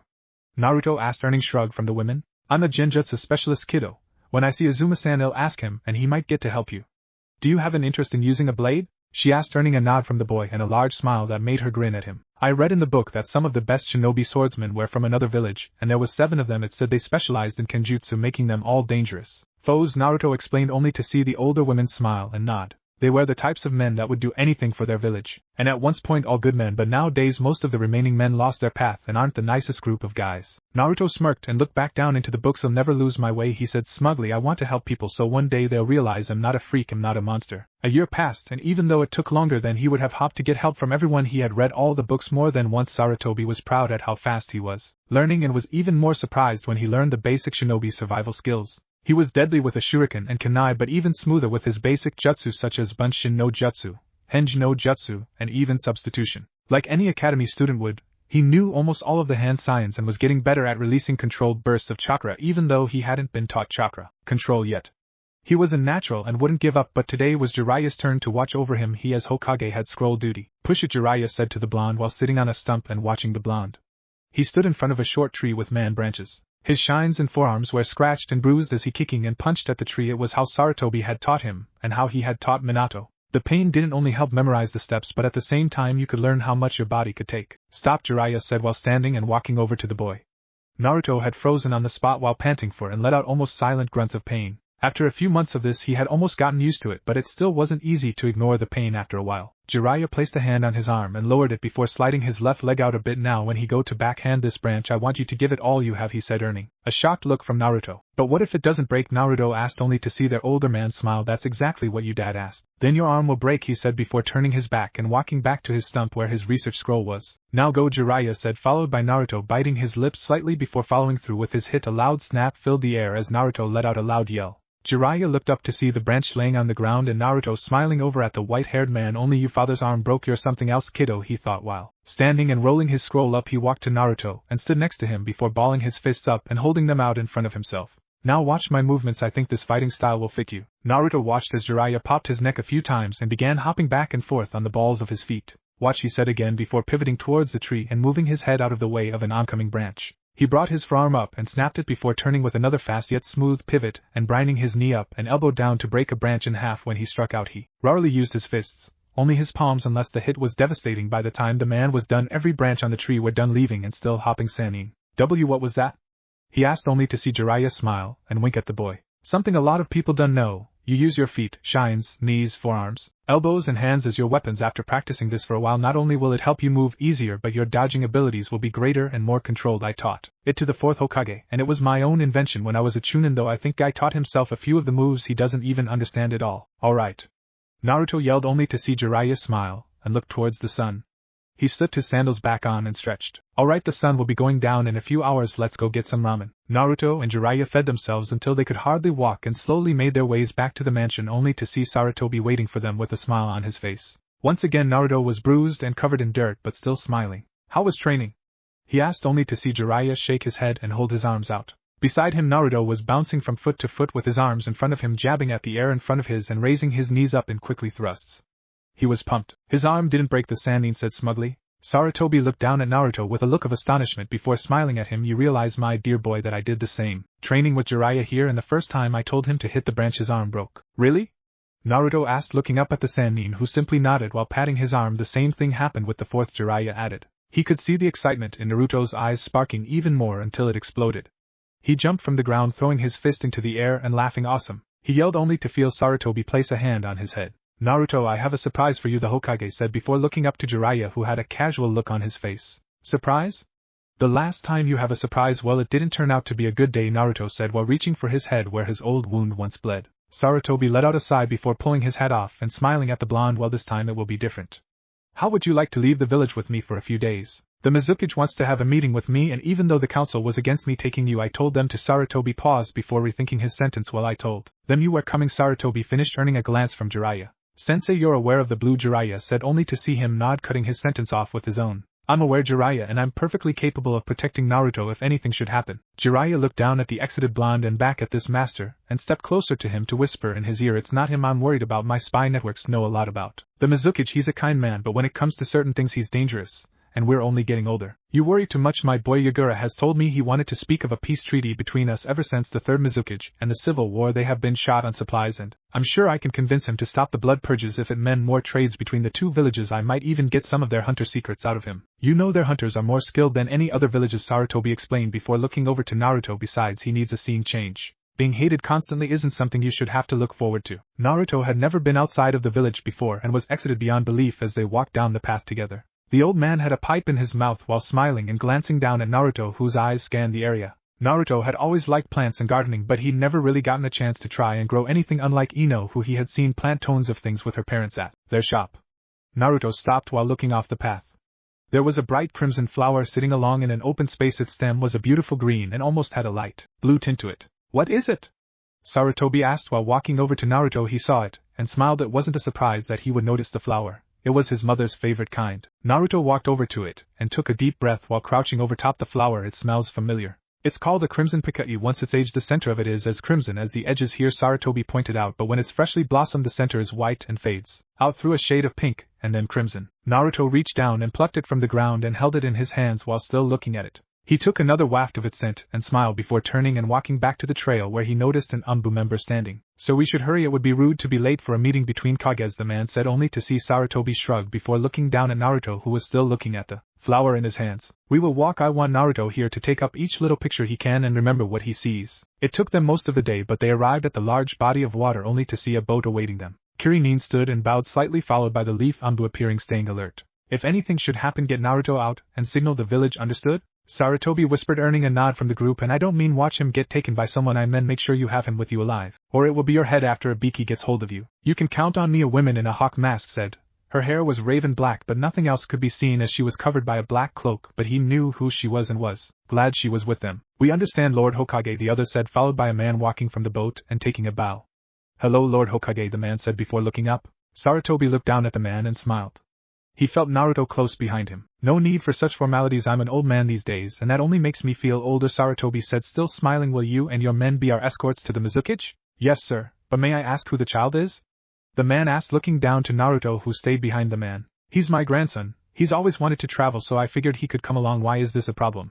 The old Kage asked only to see the shinobi hold his hands up. No sir, not at all, it's just we were informed that you know of our predicament in these areas and I didn't expect you to bring a child, it's a bit dangerous, he said quickly, before clearing his throat. Sarutobi leaned down and pulled Naruto up onto his shoulder where the blonde-haired child blushed slightly. Naruto wasn't one to get embarrassed, but they were surrounded by an other village's shinobi and the old man was acting so casual it was weird. The Umbu and Kiri shinobi walked onto the large boat and began to make their way through the misty waters. Naruto would see many other shinobi on the boat, all working on certain spots of the ships. It was just like in the stories Kurenai would tell him. When he would study overnight at her house, he hadn't gotten to see much of her lately, which he wasn't too happy about, but this was making up for it. He walked to the side of the boat looking over the water. Even tough it was misty, he could see the large waves their ship sent through the water as it cut through it. This is awesome, old man, Naruto yelled while laughing and running to another side of the boat. Sarutobi sat and watched Naruto talk with the other men on the boat and laugh with some of them. Sarutobi found himself chuckling loudly at the sight of Naruto trying to help a few of the sailors, and trying to help them pull up a net from the water. His face was turning all different shades of red while he struggled and let out loud frustrated grunts. This is what life is like, Naruto, this is how life should be for you. Naruto stood at the front of the ship as the shinobi began to shout out commands. He could see the mist growing thinner and thinner in the distance. Behind the mist he could see a large shadow and the sound of birds chirping filled the air. We're here, kiddo, Sarutobi said while smiling. Naruto watched the mist clear and could now see the land. It was a thicket of forest and fog. The sun shining through the mists of the area gave it a blue tint which Naruto found amazing. It was kinda like looking through colored glass. This is the land hidden in the mist, Naruto, but from here on you'll be on my back, alright? We need to hurry. Alright, but promise we can go looking around afterwards, Naruto said, earning a nod from the older man. I promise. The group moved quickly and before they knew it they were in the village. It was a lot like Konoha, but everything seemed to have blue in it, and not red. Sarutobi explained as they walked that it was because it would help them blend in when the sun sent the blue tint over the village, keeping it hidden. The streets were filled with shops and every kind of person he saw, rich, poor, workers, beggars and even children running and playing. As he walked his head was constantly turning and following sounds and voices. In fact, he paid so much attention to everything around him and none to where he was walking. Before he knew anything he had bumped into someone and knocked them over, followed by him falling down as well, landing next to the person. Ah geez, Naruto mumbled while rubbing his arm and looking over to see a girl with crimson hair with a flower in it as she began sitting up. She was in a formal looking dress and looked a few years older than him. Couldn't you watch where you're going? She yelled before turning while pulling the white flower from her hair and crushing it in her hand, only to see Naruto scratching his head. And all the Umbu and Kiri looking down at them. She felt her cheeks grow crimson as her head flew down, and she began apologizing. I'm so sorry, sirs, please forgive me. Naruto was a bit confused and looked back to see Sarutobi nod at him as if encouraging him to say something. The Kiri was about to speak only when Naruto placed a hand on the girl's shoulder. He felt bad for knocking her down. It's alright, you don't have to apologize. It was my fault, Naruto said in his cut little tone that would make most girls blush and The female Umbu in the group giggled a bit as the girl looked up with her greenish-blue eyes and saw the blonde holding out a flower to her with a huge smile on his face. Here, take it. The girl blushed before reaching out and gently taking it from the innocent boy. You crushed yours and this one won't last much longer. Since I pulled it out a while ago, it would look better with your hair before it shrivels, Naruto explained, earning a smile from the girl as they both stood. Thank you once again, I'm sorry for stopping you all, she said looking up at the shinobi group.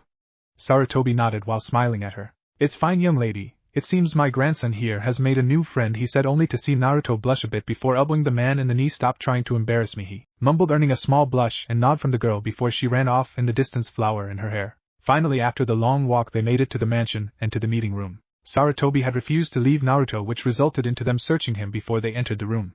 It was dark but well maintained. The floor was white marble and in the center of the room was a table and 2 chairs. Around the table was like stadium seating for the council members. Sarutobi and Naruto took a bow in one of the beams of greenish lights coming from the roof. Lord Hokage, a young voice called out, followed by a shorter man stepping from the shadows. He was dressed in green with his Hokage's hat in hand. Ah, Lord Mizukage, I'm sorry I'm late, Sarutobi said, smiling. I made sure to show my grandson a few things before getting here. Yes, I was told as much, and it seems he made a few friends among my crew and villagers, he said while smiling and revealing the rest of his face. His face was peaceful, and his eyes had a purple glow to them. One thing Naruto didn't understand was the purple stitching leading from his right eye, but he knew not to stare. Yes, I know it can be distracting at times, he said while taking his seat and gesturing Sarutobi to sit. Naruto and the old Hokage took a few steps forward only to see Yura flinch slightly and look at Naruto with wide eyes. Naruto looked back at the man with a bit of uneasiness in his eyes but soon saw the Mizukage smile at them. Sarutobi smiled as well and took a seat. So what is your name, child? He asked, earning a smirk from Naruto. My name's Naruto Uzumaki, the blonde said, smiling only to see yet another flicker in the man's eyes, but he continued to smile. Well, aren't you loudspeaker, he said in a joking manner. In that case, my name is Yagura of Kirigakura. Nice to meet you, Naruto Uzumaki. The man tried to match the boy antics, causing Naruto to laugh slightly. Naruto knew he was loud at times and he was glad the man wasn't annoyed by it. The last thing he wanted to do was get Gramps in trouble. Naruto looked around at all the people in the room and was surprised by some of them. They looked younger. The council in Konoha. There were only a few older members, but Konoha had those two people as old as Gramps, and they looks like walking death. So Yura, what is it you've wanted to discuss with me today? Sarutobi asked, only to see the young man smile. Well, as you know, my land is having its problems, as it has for many years, and I wish it to come to an end, he said, earning a smirk from Sarutobi. That's good news. Ending the blood purge would give your markets and trading values a major boost since people won't need to worry about being attacked, Sarutobi said, earning a nod from the man. Which is exactly why I've called you here. I want you to help me put an end to them and keep my villagers safe from attack, he said while leaning back in his chair. Sarutobi heard the strangeness in his words and raised an eyebrow. He's trying to twist his words to sneak his way to the truth, Sarutobi said to himself. What do you mean, Yagura, when you say help you with it?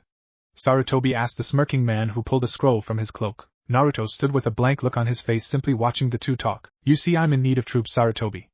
If Konoha was willing to lend me aid and finish cleansing this land, then it would be good for both our villages. Our silks, herbs, and ore is found only in our lands, and we could boost out trades even more than you could plan. I might even throw in a few hunter secrets to seal the deal, the man said softly. His voice wasn't cruel or aragonite. He was kind and believed in everything he was saying. It was silent for a while as Sarutobi read over the scroll before closing his eyes and setting it down on the table. Yagura, I'm sorry, but I won't order my men to shed innocent blood, the proud Kage said while looking into the eyes of the younger man. Understand, Sarutobi, in helping me do this you could prevent so much wrong in the world. These bloodlines could one cause another incident like your people have suffered with the Uchiha clan. There could be worse things in those people's blood than even my worst nightmares, Yagura explained, still in a calm tone. Those are your people to Yagura. If you would bring them in and show them true leadership, then you and your village could rise higher than you could imagine, Sarutobi said, before standing and nodding his head. Now if you'll excuse me, I'll be leaving. Come, Naruto. As he turned and Yagura began to speak, they both paused due to the door of the hall slinging open. It was one of Konoha's Umbu with a katana drawn blocking another blade. Lord Hokage! The village is being attacked, we must leave at once, he yelled, followed by several cloaked Kiri shinobi appearing in the room and drawing weapons. The Konoha Umbu force was pushed into the room, followed by the roar of charging men and the screaming of jutsu. The ground shook as Naruto stood in place. At his side was Sarutobi, who was holding onto his arm tightly while scanning the area calmly. Umbu! Sarutobi yelled, followed by them forming a line in front of him. Kiri! Yagura yelled while throwing his robes off and letting out a growl. Slaughter them all. Protected the Hokage. The council began to shout and run in a stampede towards an exit, pushing through the Umbu forces and past Sarutobi. The old man saw an enemy blending in with the council and quickly grabbed him by the neck and lifted him from the ground before slamming him back down. You! Sarutobi yelled while looking to Umbu women in a hawk mask. Take Naruto and go. Meet the rest of yous at the boat, understood? Sarutobi yelled before glancing over to see Yagura dancing through the men with a short blade in one hand and a longer katana in the other. He had a fierce look in his eyes as he killed the men without hesitation. Naruto couldn't help but watch the man's style as he danced through the heated battle. Go now! Sarutobi yelled while noticing several shouts at once and turned ahead to see a line of men making hand signs. The Hawk-Umbu saw this and grabbed Naruto, holding him closely before pushing chakra into her legs. She leaped over the running council mixed with fighting shinobi. She looked back along with Naruto to see Sarutobi standing with his Umbu, only to hear Katan, Gokakyu no Jutsu. Fire style, Great Fireball Jutsu. The line of men yelled, causing the Umbu to charge at them, only to hear another voice. Doton, Dorihiki no Jutsu. Earth style, Earth's Wall Jutsu. Sarutobi yelled as the flames charged towards them, burning several Kiri shinobi in the process, but before it could hit him and his Umbu, a huge wall shot from the ground around them, leaving the flames to slap against it like a strong wind. The hawk-masked Umbu stood holding Naruto close to her but failed to realize a man behind her. Naruto turned in time to see the blade plunge through her chest and her scream out in pain. No!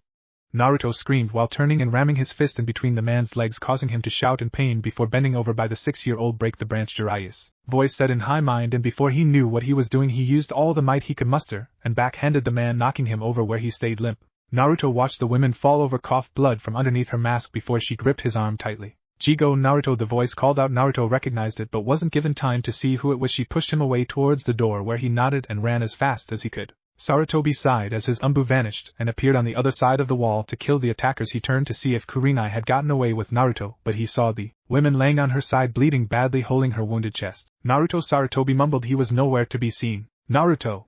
Sarutobi yelled again while looking through a crowd of fighting men. A man lunged at him and charged towards Kurenai but was met with a kunai in the gut before being kicked with an inhumanly amount of force and sent against the marble wall, cracking it. What's wrong? Yagura's voice yelled. Where's Naruto? Sarutobi yelled in a panic while kneeling down next to the bleeding women. Naruto! Naruto ran panting through the streets of the village as men and women screamed. Kiri shinobi slaughtered any man who looked at them funny. As he ran he noticed the crimson-haired girl from earlier sitting in a dark corner where a man stood looking in at her. Royalty? He mumbled to himself while pulling a kunai out, and licking it. This will be fun. Naruto thought about screaming for help, but who would he call out to? He quickly made a few hand signs and watched as a clone appeared next to him. Make sure he doesn't touch you until we get away. The empty copy nodded as Naruto pulled up a rock and thrust it into the air like he would at kunai practice. It slammed into the back of the man's head. The man turned quickly to see Naruto hitting his butt and sticking his tough out before running away. You little bastard! He yelled before forgetting about the girl and running after it. Naruto stayed tucked to the corner and watched the man running after his clone. He knew the old man would be proud of him, but he didn't have time for that. He quickly ran to the girl as she sat in the corner with her eyes shut. Hey, he whispered, come on before he gets back. He'll catch my clone any second now. She slowly opened her eyes to see the same blonde from earlier looking down at her. He had reached down and pulled up a kunai on the ground. We have to hurry, come on. She said nothing and took his hand, allowing him to pull her up. I'll get you home, and you can show me the direction of the docks after that, alright? Yes, she said, slightly amazed at his attitude. He looked around the corner and chocked while pulling back quickly and pushing her against the wall. 3 men ran past them like a blur. Naruto peeked out again, only this time it was clear. Okay, now let's move. Naruto managed to get the girl to her home where she walked into the gates. She looked back at the blonde only to see her family guards running towards her along with her father. May, are you alright?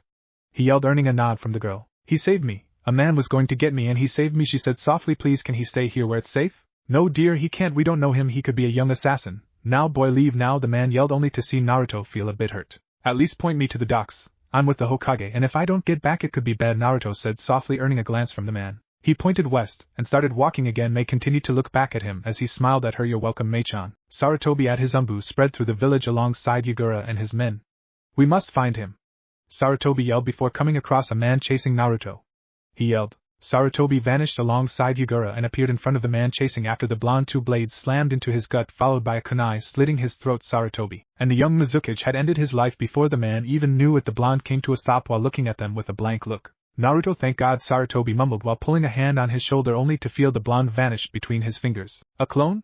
But he's only a child, Yura mumbled only to see Sarutobi hit the ground. He'll go the boat. Naruto panted while running from the village and into the forest. He could hear men on his trail laughing and leaping through the trees faster than he could run. The blonde came to a stop while bending over and panting for air only to hear metal cutting through the air. The attacker watched his Senban hit their mark but was disappointed as the boy's body vanished, leaving a log behind. What?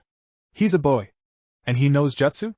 Damn it, find him. We can't let a child embarrass us like this. Naruto was hiding under a log panting for air but trying his best to control his breathing and heart rate. What do I do? He asked himself while panting a bit louder. He could feel tears in his eyes now as he thought of everything that had happened in such a short time. Was the old man alright? Did the women protecting him die? Was he going to die? Come here, a voice said from beside him. He turned to see an older man with orange and gray hair looking under the log at him, reaching for him. Naruto froze instantly while looking at the man as he gripped his shirt. Now Naruto tried to scream only to feel the man's hand cover his mouth. Naruto could see the kunai in the man's hand and knew it was over. He was going to die. Naruto's blood went cold at the sight of the gleaming metal in the man's hand. He had placed his hand over the blonde's mouth and seemed to be sticking to the shadows while looking over the log. His eyes scanned the shadows and area like he was making sure it was safe. Is he not with the other shinobi? Keep quiet, kid, the man whispered before releasing his mouth. Naruto turned his head more to see a long staff or halberd in his hand laying on the ground. The end had a short but thick blade attached to it, and it was covered in silver and blue designs. Who are you? Naruto asked only to see the man's dark blue, almost purple eyes glaring down at him. It was as if he was trying to figure out who the boy was. What? You're not going to kill me, are you? The man almost looked amused and completely released the boy only to see him do a backflip and pull up a rock in his hand. The man was even more amused as he stood letting out a soft chuckle. Naruto didn't know what to think at this point. The man wasn't giving him any answers but he released him. He knew he would have to stay on guard and he was just a kid. Even if he had gotten away from the other men, they were all more emotional, or in Naruto's words, stupid. This man looked calm but at the same time fierce, no matter how old he looked. You've got spirit, boy, he whispered while slinging his long weapon and latching it to his back. But I just saved your life. My name is Haruo, and I think you should come with me. I can help keep you safe and might even be able to get you home if you have one. Naruto was shocked by the man's kindness, and wasn't sure if he should believe the man, but he needed rest, and was hungry. His head was pounding from all the worrying he had been going through over the old man. All he wanted was some rest. Alright, but you promise you won't hurt me or anything? Naruto asked, earning a smile and nod from the man who took a step towards him holding a hand out. I promise, child. Wait, he said before looking around them quickly. Naruto flinched at the sight of the man pulling his weapon back into his hands and fell onto his backside. What?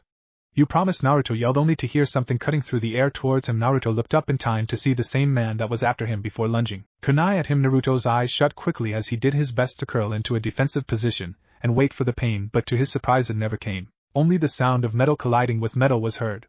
Naruto's eyes opened to see the older man's spear protecting him. Kiri shinobi, return home, or you won't be allowed to live, the man threatened, only to see two other men appear laughing down at him. Naruto went pale at the odds of this older man being able to take them on, and quickly gripped the rock he had been holding onto, and lunged it at the man who had attacked him. It slammed into his nose, causing him to shout in frustration and pain before looking down at them. "I'll kill you, brah," he yelled, only to feel the blunt end of the staff slam into his jaw, knocking him into a tree which splintered and cracked a bit from the force of which he was thrown. "That's your first warning. The next time I'll use the blade. Take your friend and go now or die," the old man said before sliding into a stance. Naruto felt a sweat drop fall from his chin while watching the man smile at them. You could almost see the chakra coming off his body, but what made him scary was the glow over the silver and blue leading up to the blade, which seemed to be burning with blue flames. "This won't be the last time you see us," one of the men said before lifting his friend and vanishing. If one thing was clear, this old man was no pushover. "Come on, kid, follow me." May. "I can't believe you, Dad." May screamed at her father, who had a look of astonishment on his face. Never had she been so rebellious as to raise her voice to him. "May, don't you dare raise your voice to your father," her mother said while walking into the room. "That boy could have been dangerous. He is doing what is right. He saved me life twice. He didn't have to bring me home. He could have asked me the way to the dock and left from there, but he didn't. He was just visiting our village with the Wade. I think it was the Hokage." May paused, getting a shocked reaction from her mother and father. "And I didn't even get his name." May said the last part in a whisper before turning her head to the side slightly, in time to see a crimson petal fall from her hair. She quickly remembered the flower and pulled it from her hair. To see it withering without warning, she ran up the stairs and into her room, where she slammed her door shut. She jumped onto her bed before pulling a diary out from under her pillow. She hadn't writing in it since the day her father told her she was to be a shinobi for Kiri, and her training would be starting soon. While looking down at the flower, she smiled, before feeling warmth cover her cheeks before she began to write. "I met a boy today, but I didn't even get his name. He had shaggy blonde hair and a cute face with strange whisker marks on his cheeks, 3 on each cheek. He gave me this flower, and then saved my life not once but twice. I hope he's alright, and maybe if I become a shinobi I could see him again. That's it. No matter how much I don't want to be a shinobi, I'll shut those feelings out and do my best. May?" A voice came from the door as a lovely woman stepped into the room. She had long black hair and silver eyes. "Oh," she paused while looking up to her personal maid. She placed the flower in the diary and closed it, and placing it back under her pillow. May said before looking down at her hands. "How are you?" The woman seemed to smile brightly before walking into the room with a plate of food in her hand. She had been the only real family May even truly knew when it came to someone caring for her. "Your parents were just looking out for your safety. If you hadn't snuck out into town today, none of this would have happened in the first place," the woman said while setting food down and sitting on the edge of the bed with the young girl. "It's not like I don't sneak out all the time. They never really cared then, and they don't now. They're just looking out for themselves, and that's all," she mumbled. The hurt in her tone was clear as she grabbed a pillow and pulled it to her chest to rest her chin on it and her knees. "Is that so?" Amy asked while raising an eyebrow. "Well, then explain to me why your father is getting his katana and things ready to go inform the Mizukage of the Hokage's grandson." May's eyes shot open in shock as she smiled at the women in front of her. "Really?" She mumbled, only to see her silver eyes shut as she nodded and smiled. "Would I lie to you, little one? I've always told you the truth, even when you were younger than you are now. Besides, I can tell you have a crush on the boy," she said, earning a crimson blush from the young girl. She put her face into the pillow and let out a slight shout, earning a laugh from the maid. "It's nothing to be ashamed of, dear, just..." She stopped and stood quickly while hearing their door kick open and shouts echoing through the halls of the large home. "Get my wife and daughter out now!" May heard her father scream, followed by footsteps flying up the hallway. "May-san!"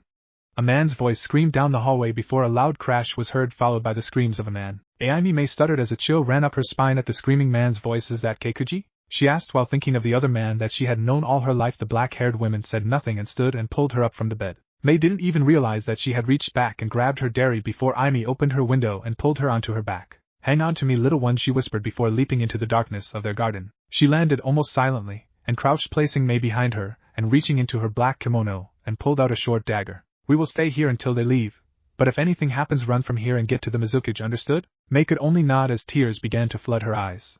"Where's my daddy and my mom? Are they still in the house?" she asked, only to see a man slide through one of the paper doors and flip onto his feet. His arm was bleeding badly, and his grip on his blade seemed to be loosening as he panted for air. "Give it up, old man. Is your pride worth your life? It's just money now. Give it up, and we won't kill you," a man said while stepping through broken door. Amy froze along with May at the man's appearance. It wasn't that he looks dangerous, it was his headband. He was a Kiri shinobi. "My pride is in both my property and family.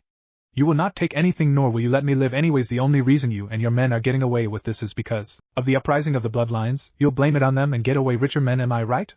What happened to the honor of the swordsman of the mist? You new so-called legends are only pebbles, compared to the true swordsman. Men like Zabuza will be remembered. You won't." Her father cursed, only to see the man pull his katana and vanish, appearing before May's father while smiling. May watched the blade shoot through his chest and out the other side where he then twisted it before slowly pulling it out. Her body was dripping with sweat as she watched in horror. Her father fell forwards, blood dripping from his mouth, followed by 2 other men appearing holding her mother, who was also limp and bleeding badly. "What should we do with this one, sir?" they asked. He raised her jaw, pulling her gaze to his, and smiled. "We could have some fun before she dies? Or maybe we should just kill her." Amy tightened her grip on the dagger before glaring back at May. "Stay here," she whispered before vanishing, leaving a crying May who could only watch as the men began to undress. Her mother who mumbled for them to stop. She was too weak to fight back. "Die!" a woman's voice screamed as Amy appeared behind one of the men, and pulling his head to the side before slamming her dagger into his flesh, cutting his windpipe and jugular vein. She glanced to the left where the other man had dropped the dying woman and tried to strike her, but she quickly dropped down to the ground and began flipping back, only to feel the leader of the group grab her foot and pull her into the air, slinging her into the wall. With a forceful swing she coughed loudly, trying to regain her breath, only to see the 2 men looking down at her. "Maybe we should just use this one, she's much more beautiful," he laughed while pulling her up and ripping the upper part of her kimono off. May felt her dripping body throbbing as she continued to watch. Amy glanced over at her, constantly holding her gaze as the men began to undo her cloths. "No," her eyes said to the young girl, "don't scream." But how could she not? Her mother and father were dying, and now the one person who showed her more love than anyone else in the world was being wrapped right in front of her. Stop!" Amy screamed while slapping at the man, only to see him laugh and continue. She looked back at May and noticed her stand slowly around the time the men dropped her to the ground and pulled up a katana. "Time to die, whore," he whispered, only to hear a scream from behind them. They turned to see a young girl glaring at them. "Leave her alone!" she yelled, tears still falling from her eyes. "Oh? You want to watch her die? Well then, here," he said while bringing his katana down at the woman's chest. Everything around May seemed to slow down, and before she knew anything, her chest was burning. She needed to scream as loud as she could. She knew that's all she needed to do, and she did. "Stop!" her voice rang out, followed by a strange mist firing towards the man. The katana was only inches from Amy's chest when it stopped, and the man's screams filled the air. May watched as the strange mist left her body and began to eat away at the man's body. Before she could say anything, she felt someone wrap their arms around her and cover her ears. Amy was at her side again, making sure she didn't hear the man's screams and the boiling of his flesh. "What did she just do?" Amy asked, only to see the other Kiri stumble away and flee the household. "Child, close your eyes and keep them shut. We're going to the Mizukage now." "Sarutobi, I'm truly sorry," Sarutobi Yura said while washing his bloody katanas. "But we have scanned my entire village. He is not here. I'll have my men check the forests, but if he is there, there's only a slim chance of his survival." Sarutobi felt tears flow from his eyes as he leaned against the wall.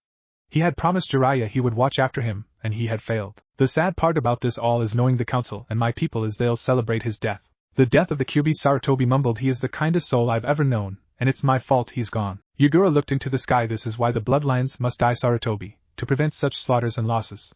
The boy is only the start. If we don't, if you don't control your shinobi better, then your nobles will be the first to die." A voice screamed from behind them. Standing was a raven-haired woman holding a young crimson-haired child who continued to cry. "A group of Kiri shinobi attacked the Terumi family's estate and killed them," Amy said, only to feel the world around her beginning to spin. Sarutobi noticed the gleam in her eyes and knew she was barely holding the 2 up. He vanished and appeared next to them, supporting their weight. Then he looked to the young girl. It seems we meet again, little one. There's no need to cry. You're safe now," he said, ignoring his own tears that continued to fall from his face. But you're crying as well. Why is that?" she said, still sobbing but feeling something soothing about the man's smile. "Well, I've seemed to lost track of the boy you met earlier." "Wait, he saved me," she yelled, dropping down from Amy's arms, who seemed to be trying to fight, passing out. Sarutobi pulled the women into his arms and signaled 2 of his Umbu medics to give her a look over. "Tell me everything, child. I need to find Naruto." "Naruto," she thought to herself. "His name is Naruto. I like it. Naruto." Naruto opened his eyes to see the sun beaming through the mist. It was morning already. Haruo and Naruto have been in a boat sailing through the mist for what seemed like forever, and they both were enjoying the silence. The sounds of fighting and chaos wasn't something to be enjoyed, but soon Naruto heard the sound of rushing water. "Well, we're here. Welcome to our little slice of paradise," Haruo said while making a few hand signs. Naruto watched as the mist cleared and the sight of whirlpools in the water caused him to panic, but he then noticed them slowing down and coming to a stop. "It must be a jutsu," he said while looking up at the older man who continued to smile. Naruto looked back to see a small island. The trees were tall like he would see in Konoha, and on a hilltop he could see what looked like a tower overlooking the entire island. "What's that?" Naruto asked, only to see the man smile and pull his staff into the air. A burst of chakra was shot from it, and into the air, followed by the tower letting off a slight glow. "That's what protects our home. If I had not signaled them just now, they would have sent our shinobi, and well, they would have killed us," Haruo said, earning a cough from Naruto, who slightly paled. "More men like you? Wait, shinobi? I thought only hidden villages had shinobi," Naruto said, a bit confused. He had read it in Sarutobi's book plenty of times, but that meant, well, at one point in time we were a hidden village. "Wait," he paused while looking down at the blonde child. "I never caught your name, kid. although you look familiar. Naruto shined his usual smile while scratching the back of his head. Oh, my name's Naruto Uzumaki. He yelled only to see the man's eyes grow wide as he looked across the boat at the boy. What did you just where did you hear that last name? You're a spy, aren't you? He yelled while standing and pulling his weapon into his hands. Naruto went pale as the blade sat inches from his eye. What had he said wrong? He asked his name, and he gave it. And my name? It's my name. I've had it since I was born. Naruto yelled, trying to inch away. Who are your parents, boy? Speak now. My parents? Naruto paused while looking away. I don't know, I was raised by the old man. And Kurenai-san was the closest thing I had to a mother. I would say that Sarutobi would be the closest thing to a father I ever had, but, well, he is way too old, so he's more like my grandpa. Jiraiya is too pervy to be a father figure, and well, Kakashi would be like an uncle, Naruto said, naming off everyone he considered family, only to see a shocked look spread across Haruo's face. And Naruto? Jiraiya as in the Toad Sannin, Kakashi as in the son of the White Fang and the student of Minato Namikaze, and Sarutobi as in the third Hokage. Naruto finished while nodding. Those are my precious people, I'd Kurenai-san. The man dropped his weapon and plopped back, still looking at the blonde with a gaze mixed with shock and sadness. I only saw your father once, and you look just like him, boy, though you have your mother's nose and attitude. And my mother? And father? You knew them? Naruto yelled while sitting up quickly only to feel the boat hit land. Come with me, you need to meet someone, boy. Naruto walked through the village and was amazed at how beautiful it was. Every home had a garden or something to make it unique. The people all seemed happy and carried themselves with confidence. It was like nothing he had ever seen. In Konoha there was always conflict with the clans or in the markets. People would shout and glare, but here there was an uncontrollable feeling of comfort in the air. Wow, I didn't realize how big that tower was. How come no one else can see it from any of the other islands? Naruto asked. Well, the islands around us don't rise high enough. When we moved here many years ago after a war, but this isn't a history lesson, kid, he explained, only to see Naruto's eyes fill with more questions. Why doesn't anyone know you exist? Haruo paused and looked back at the boy and crouched down. Our people grow most of their foods, Naruto. To the west there is a small town that sells many things. Each month we head into land and sell some of our goods for money to buy things we need. We have everything a large-scale village would, but we keep to ourselves, and of course if someone wanted to find us they would need a large knowledge of water jutsu. Around this island the currents flow in a circle, throwing anyone off track that might be looking for us. And if they get past that, we have those whirlpools placed around the island. The island we lived on before this was the same way without the flowing current. This village is what remained of what we called the hidden whirlpool. Now, child, no more questions. The person you're about to meet is. He paused while hearing a woman's voice. Father? She said while walking from a shop, smiling slightly. Ah, my dear, he said, standing and hugging the girl. When did you get back? We were worried about you. Did you get any information on the blood purge while you were gone? She asked, altogether getting a laugh from the man. Child, you ask more questions than anyone I know, or well, at least that is until now. He paused while stepping back and sticking his weapon into the ground. I have someone you should meet. He stepped out of the way, revealing Naruto, who seemed to look a bit embarrassed. The woman before him was very beautiful, like Kurenai, only in a more innocent and gorgeous way. Her long orange hair hung down to her lower back. Her eyes were a dark blue, and she was dressed like her father with a long blue weapon on her back. Her eyes seemed to go wide as she looked down to the whisper-marked child before her. It was like seeing a ghost. Her cheeks seemed to grow red as her skin paled slightly. Tears whelmed into her eyes, but she didn't move. Go ahead, kiddo, tell us your name, Haruo said.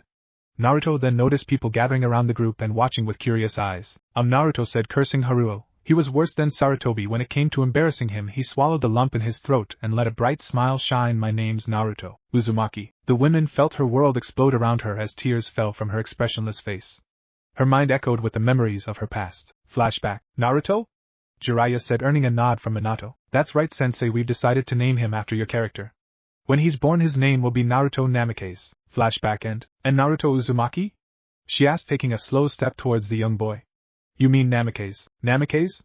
But Aji-san and Erosage. Naruto paused as his eyes grew wide in shock. Wait, Namikaze is the fourth Hokage's last name, Minato Namikaze. He's like my role model. If I had a hero it would be him, Naruto said, smiling and laughing. The woman fell to her knees in front of the child and placed her hands on his shoulder, looking into his eyes. Naruto, she said softly, the reason he's your hero is because he's your father. She paused, noticing his eyes grow wide in shock. She pulled him into her arms where his body seemed to twitch slightly. And I'm your mother, Naruto. My name is Kushina Uzumaki. And I've thought you've been dead for 6 years. Mei sat next to Aimi as she slept in her hospital bed. She had bruises around her neck and all over her body, but the doctors said she would be fine. Mei hadn't slept all night. How could she? Witnessing her mother and father dying and Aimi getting wrapped was enough to cripple most children's hearts, but she made herself promise that she would stay strong. The Mizukage said that he himself had found the last member of the group and killed him, but how could she be satisfied?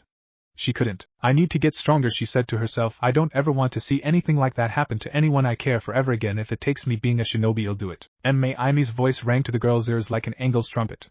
She looked down to see her silver eyes gleam slightly as she smiled up at the girl. Are you alright? I am fine, Aimi-san, but I need you to promise me something. May paused, earning a nod from the women. Anything, she whispered through chapped lips. When you're better, train me. I want to be a shinobi. I want to get stronger. Sarutobi. Report, Yura said while standing with Sarutobi. 2 men came in holding a man who looked like his jaw had been shattered. We encountered a child and another man wielding a spear, one said. Yugura's attention was caught by the mention of the spear. A child, the Hokage said while gripping his jacket. What did he look like? Where was this? Tell me. About a mile away from the dock, sir. The man with the spear did this to our friend here, and the boy slung a rock at me like it was a kunai. He had blonde hair and, I believe, blue eyes with whisker marks on his face. They might have been birth marks. What happened? Well, we were forced to retreat. We thought they might be dirty bloods, but the man with the spear was powerful. After that I'm not sure, but the killer intent coming off that man was unreal. Sarutobi fell back against the wall, cursing out loud. Yugura allowed the men to move on and walked back to the Hokage, placing a hand on his shoulder. I'm sorry, but if he was with someone else, then who knows what could have happened. Sarutobi rubbed his eyes while looking to the sky. It's time I returned to Konoha with the bad news, or in my people's case, good news. But sir, a voice came from the shadows. The hawk Mastambu stepped out, pulling the mask from her face. She was nursing her chest as she looking into his eyes. We can't just leave Naruto. He could still be alive. And if he is, my men will find him, Yugura said, only to receive a glare from the women. Her crimson eyes let off a slight shine, only to feel a hand on her shoulder. Karina, I'm sorry, I know you cared for the boy, Sarutobi said, only to feel a hand slam across his face. Care about the boy? You made me love him. And now, well, I do. I loved him. I cared for him as if he was my own child. I held him as he cried and bled, and now you're telling me that we will leave him to the care of shinobi who kill random civilians and people with bloodlines because their leader is scared. She screamed, directing the last bit at the Mizukage, who raised an eyebrow at the women. I'm sorry, Yugura. Sarutobi apologized, only to see him raise his hand. It's no problem, some people can't understand my goals, and I accept that. I also feel for Naruto. The fact that he had such a woman care for him so much is a blessing. It's easy to say people like me and Naruto don't usually get that kind of attention. He paused, still holding Kurina's gaze. But I won't be fake with you. If my men haven't found him in 2 weeks, even with his training, he's as good as dead. Naruto, why you're my mother? Naruto asked, tears swelling in his eyes. And the fourth, he's my father? Yes, and this is your grandfather, Kushina said, looking up to Se, her smiling father, but back to Naruto, only to see him glaring at her. Where have you been all my life? I've been hated, beaten, cursed. I've never had any friends. Kurinai-sen, I looked up to her as a mother figure, and the old man Jiraiya, Kakashi, and Itachi even. They were there for me. Where were you? Well, hold on, boy, you've got to know the details, Haruo said, only to see Kushina shake her head while she held the blonde. He's right, Dad, she said softly. Naruto's eyes were now wide with shock. He could feel her tears wetting his shirt and neck as she held him. Naruto, when your father came to me and took you with him, he said that everything would be alright. He said he would watch over us, and I believed him. What are you talking about? Naruto yelled in frustration and pushed away from the women. He took me from you? Why would he take me from you? What's going on? You're not making any sense. Naruto, why you don't know? Her eyes were wide with shock as she looked at the clueless blonde. Tears still fell from her eyes as she looked into his watering gaze. No, what? Naruto yelled. That your father sealed the Kyuubi no Yoko into his own son, sacrificing his life to save the village and his family, Haruo said while crossing his arms. Kushina quickly stood and slapped her father before turning back to Naruto to see him blankly staring at nothing. Naruto felt his heart stop as the hate-filled glare he had received all his life flashed before his eyes. Demon, they'd all screamed monster. Killer. It was because he was the Kyuubi? Haruo simply shook the stinging of his cheek off and continued. What he needs to know, it's been what? 6 years? Minato promised my daughter you would be fine, but when he sealed the Kyuubi away before his physical body vanished, it collapsed onto the cave holding you. You were supposed to be dead, boy. They looked for you for 2 days and never found your body. Think of how she felt. Could you live with yourself? Could you stand at the graves of your son and lover knowing that you were alone? Not to mention her emotional state was already wrecked from being pregnant, and just having you. He paused while silently asking himself why he had said that before continuing. Minato, Sarutobi, Jiraiya and a few others were the only ones who even knew Kushina existed. Without Minato there to protect her, she was nothing but a woman who didn't belong in Konoha, so she returned home where she wouldn't be alone. I found her, and she was a shell of what she used to be, he explained, only to see Naruto fall to his knees, tears falling from his eyes. I am the Kyuubi, he whispered before shivering and feeling his stomach churn with nausea. I am a monster, my dad made me into a monster, he mumbled, only to feel a hand on his cheek. Your father saved our lives, as did you. Your father trusted that his son would be strong enough to not become the monster, to not give in to Kyuubi's power. You are the real hero of Konoha. You are Minato Namake's son and my baby boy, Kushina said softly while holding back her sobs. And I'm deeply, so deeply sorry I didn't return. I'm sorry I never checked, but I couldn't go back there, not after risking everything to be with your father, and then losing you both. Risking everything to be with my dad? Naruto thought to himself. What could she have meant by that? Before the young boy could ask, he felt everything inside him erupted. He was tired and didn't want to fight them anymore. He gave in to his emotions, and before he knew what he was doing, he was shouting, You still left me! All my life I've watched others and cried because they had something I never would. A family. And people to play with. You left, and never thought about me. His eyes were puffy from his tears and he felt like he was going to collapse when me and the old man left Konoha. It was amazing. The people here don't beat me. I don't need to cry. And I don't have to believe you when you say you're sorry, not until you show it. Everyone grew quiet as Kushina's bangs fell over her eyes. Naruto realized what he had just said and felt his legs beginning to shake. He lifted his hands only to see everything start to grow blurry around him. I am so sorry, he mumbled while stumbling a bit. But before he could finish, everything went dark around him. The last thing he heard was the women screaming his name. Kushina moved quickly and caught Naruto's limp body. She raised her hand to his forehead and froze instantly. What's wrong?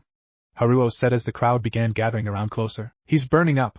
We have to get him to a doctor, she yelled before standing and lifting him up into her arms and began running down street and through the crowd. Sir, are you sure we can return back to the mansion at any time? We have no right to burden, Aimi said, only to see the young Mizukage smile, while shaking his head in refusal. It's nice to have company. I can trust Aimi-chan, and May doesn't need to return to a place where she witnessed such things at her age. You can both stay here for as long as you wish, Yura said, smiling at the young women.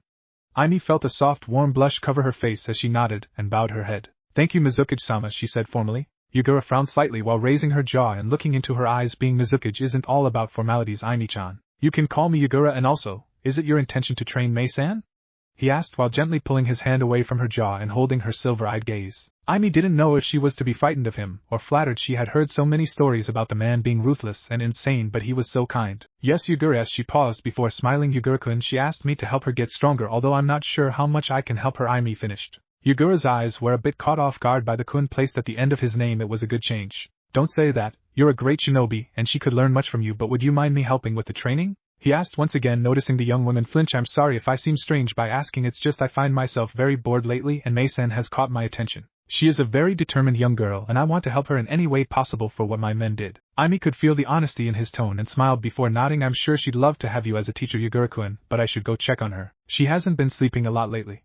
If you would like, I'll let you tell her about your assistance in her training, Aimi said, smiling. Yugura's eyes were round as he turned his head away, quickly hiding the blush on his face. That's not necessary. You can tell her, he stuttered while picking up a scroll from his desk and acting like he was about to do something with it. Aimi smiled while taking a few steps backwards and opening the door. No, Yugura-kun, it would mean a lot more to her coming from the Mizukage. Trust me, she's a soft child at the moment, but she has a lot of pride ready to be released inside of her. You could help with that. And with those words said, the raven-haired women shut the door, leaving the Mizukage alone in his office. Pride?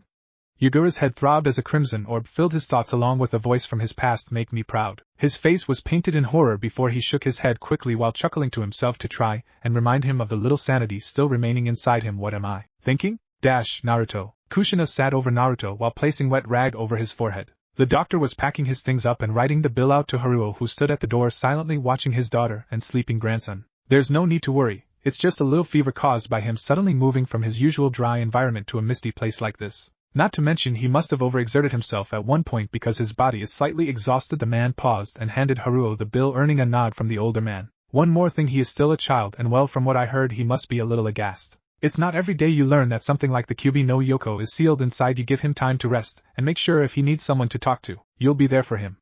Children can play grown-up all they want, but when it comes down to it, they still need their parents. Kushina gripped the blanket of Naruto's bed tightly.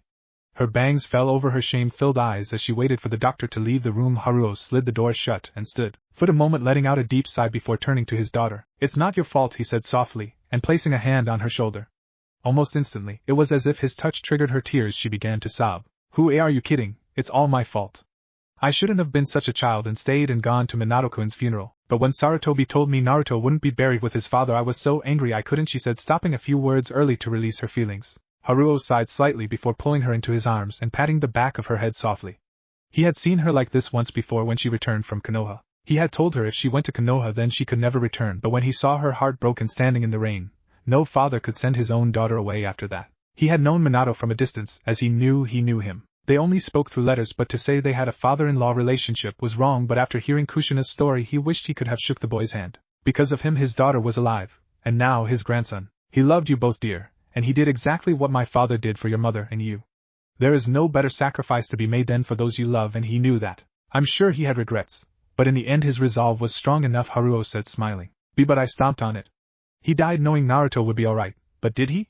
He was cursed, beaten and hunted, and I let that happen. She yelled only to stop at a mumbled from behind them. Her teary eyes turned to show the sleeping blonde mumbling in his sleep. Dad, his dry voice whistled. Is it really you? Well, it's either a dream or I'm here. What does it matter, kiddo? Minato said while sitting across from Naruto, who was sitting up from the ground. Between them was a campfire that seemed to be burning brightly. But it's gotta be a dream. You're the fourth Hokage. You couldn't be my father. Naruto's eyes were void of all emotion as he began to glare into the darkness. And if you are my dad, then you doomed me from birth. You know, for a 6-year-old you speak like you're grown, Minato said while shining a flashy smile at the boy.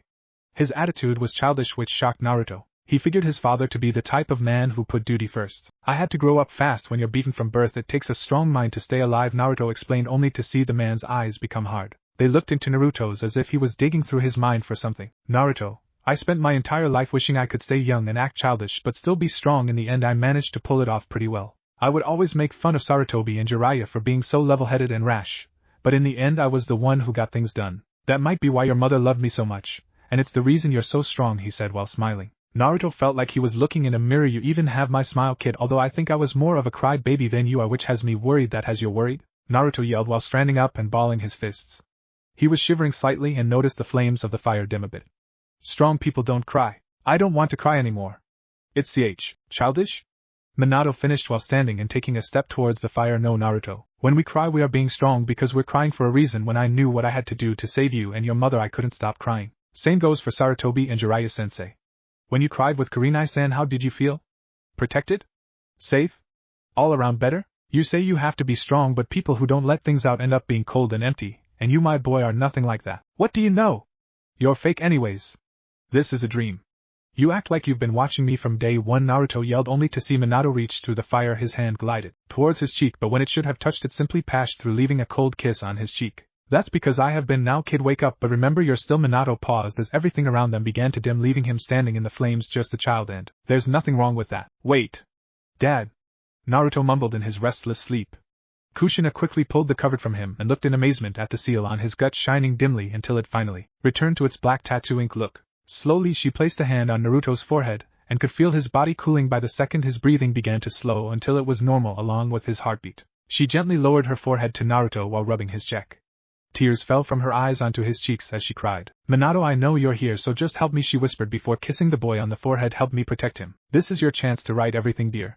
This is your chance to raise the boy and protect him just like Minato knew you would. I'm going into Kiri to see if I can get any word about the boy being looked for. If he was with the Hokage, I'm sure there is a search party. Konoha. Sarutobi slowly walked through the gates of his home and could feel the chill of winter approaching early this year. He looked up and could see Minato standing with Kakashi and Asuma. Kurenai pushed past her Hokage while removing her mask and dropping it to the ground. Her bangs covered her eyes, but the tears could be seen from everything. She didn't waste her time with hellos and simply made her way past the welcoming group, which struck Jiraiya as strange, but then noticed Naruto wasn't with them. Oh no, Kakashi said softly. Asuma had already realized what it must be and was running after the women, only to see her stop and stumble a bit before he caught her. It's not fair. Her screams echoed, bringing a cold chill up Jiraiya's spine. Where's Naruto? Jiraiya said, holding his firm glare on Sarutobi's as he stood motionless. A heavy breeze pulled any fallen leaves into the air, along with heavy dark clouds that covered the sky, blocking out the warmth of the sun. I'm sorry, my boy, but it seems we will be placing yet another student into their final resting place, the old man said while raising his head. Tears fell from his eyes that were filled with shame and regret. I couldn't protect him. The funeral is in 2 days. The rain hadn't stopped in 2 days, and on top of the Hokage's mansion stood only a few people. Even over the roar of the rain you could hear the cheers of the village. They hadn't stopped for 2 days and wouldn't stop until Naruto's grave was filled with his belongings. Kurenai stood alongside Asuma, Kakashi and those who worked in the Hokage's mansion who learned to love Naruto. The shinobi were all told to attend it, but only a few came. Jiraiya stood next to Sarutobi, who held a rose in his grip. Blood could be seen dripping from his palm, but he paid no attention to it. The rain hid his tears and only fueled his urge to bath in his sorrow. In the distance a figure stood on top of the fourth Hokage's head, glaring down at the mansion. Crimson eyes continued to look upon the scene, never blinking. Naruto-san, he said softly, only to look over his shoulder to see a man appear out of nothing. His face was covered in an orange mask. Itachi, I put you in charge of watching the boy, didn't I? He asked.